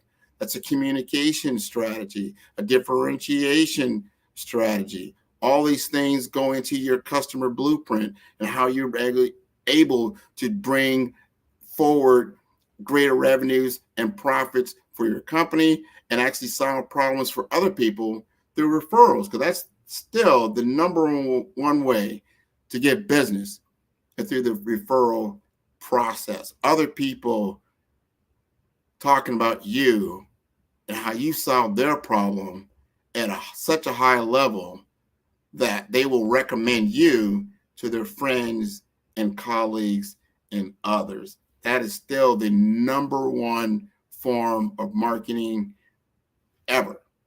And that's just you doing a great job and understanding your client at a very high level. So I'm going to leave you now. We're going to conclude for tonight. We've had a great 8 hours or more. We started at about 8 in the morning. Now we're going to conclude here on the East Coast time as we get close to 8 p.m. Anybody wants to contact me, you can go to my website at 5starbdm.com. That is B for brand, D for development, M for masters.com. You can send me an email at grant.mcgaw@5starbdm.com. You can also follow all my shows. I have a weekly podcast called Follow Brand Podcast, and I have a weekly TV series called Follow Brand TV Show on YouTube. You can look those up. You can take a look at those. I have over 100, I think we're close to maybe 200 interviews with different people with expertise and knowledge in the fields of business development, career development, personal branding, executive presence, brand mastery, financial empowerment. All that's available for free for you to grow your business. So thank you very much for having me tonight. And before I leave you all, I'm going to let you know that this is a fundraiser. So we want to continue to help with the fundraising for the Black Business Network. I think all of you should know by now that we really need help as this next generation comes online, that we give them the tools necessary to continue to grow their particular career objectives further, whether it's going to be through going to college or going into a trade. So the Black Business Expo's mission is to raise funds for high school seniors going to college or K through 12 entrepreneurs. This expo is a fundraiser for students. So you may go to www.blackbusinessexpousa.com to donate to a scholarship fund or use the Cash app that's on the screen below. That's that $BBX USA. And our goal is to give laptops and up to $5,000 to 10 students. Students can register online at www.blackbusinessexpousa.com. Every dollar counts. So we want to remind you to donate to the scholarship fund. We want to thank our Black Business Expo USA sponsors for August 2023. NC100, Moody Capital Partners, Suede Soul, Lotus Rocher Coaching and Training, Carolina, Virginia Minority Supplier Development Council, Step Management, BHS and Associates, Margie McLean Foundation, Genius is Common, Earth Essentials, Milani Shani Global, Executive Women's Success Institute, The Quality Coaching Company, Superwoman Business Services, Creative Force Studios, Lee Entertainment, Artistic App Design, Black Business Expo USA, Genius is Common, and I will see you on the other side. Follow the Brand TV broadcast host, Grant McGaw, as he visits with top executives and entrepreneurs to find out their secrets of success with their personal brand. Follow the Brand TV broadcast host as he focuses on brand development to build better relationships, bring value to your business, relationships, and career. You will enjoy listening to each episode that is tailored to speak to you directly. If you're looking for this type of clarity in terms of building your brand, you have tuned into the right station. Each episode will help you to shape a conversation in the 5-star BDM network of 20,000 professionals and become a springboard for your corporate engagement and business opportunities. Each guest will frame their story in the areas of personal branding, business development, career development, financial empowerment, and technology innovation. Grant McGaugh explains why he is the CEO and owner of his own professional career. Grant is an accomplished business leader and entrepreneur who wants to give back to individuals to grow their personal brand strategy. Tune in as he weaves his story about new possibilities, while to you exceed expectations. If you love storytelling, this show will make for fun.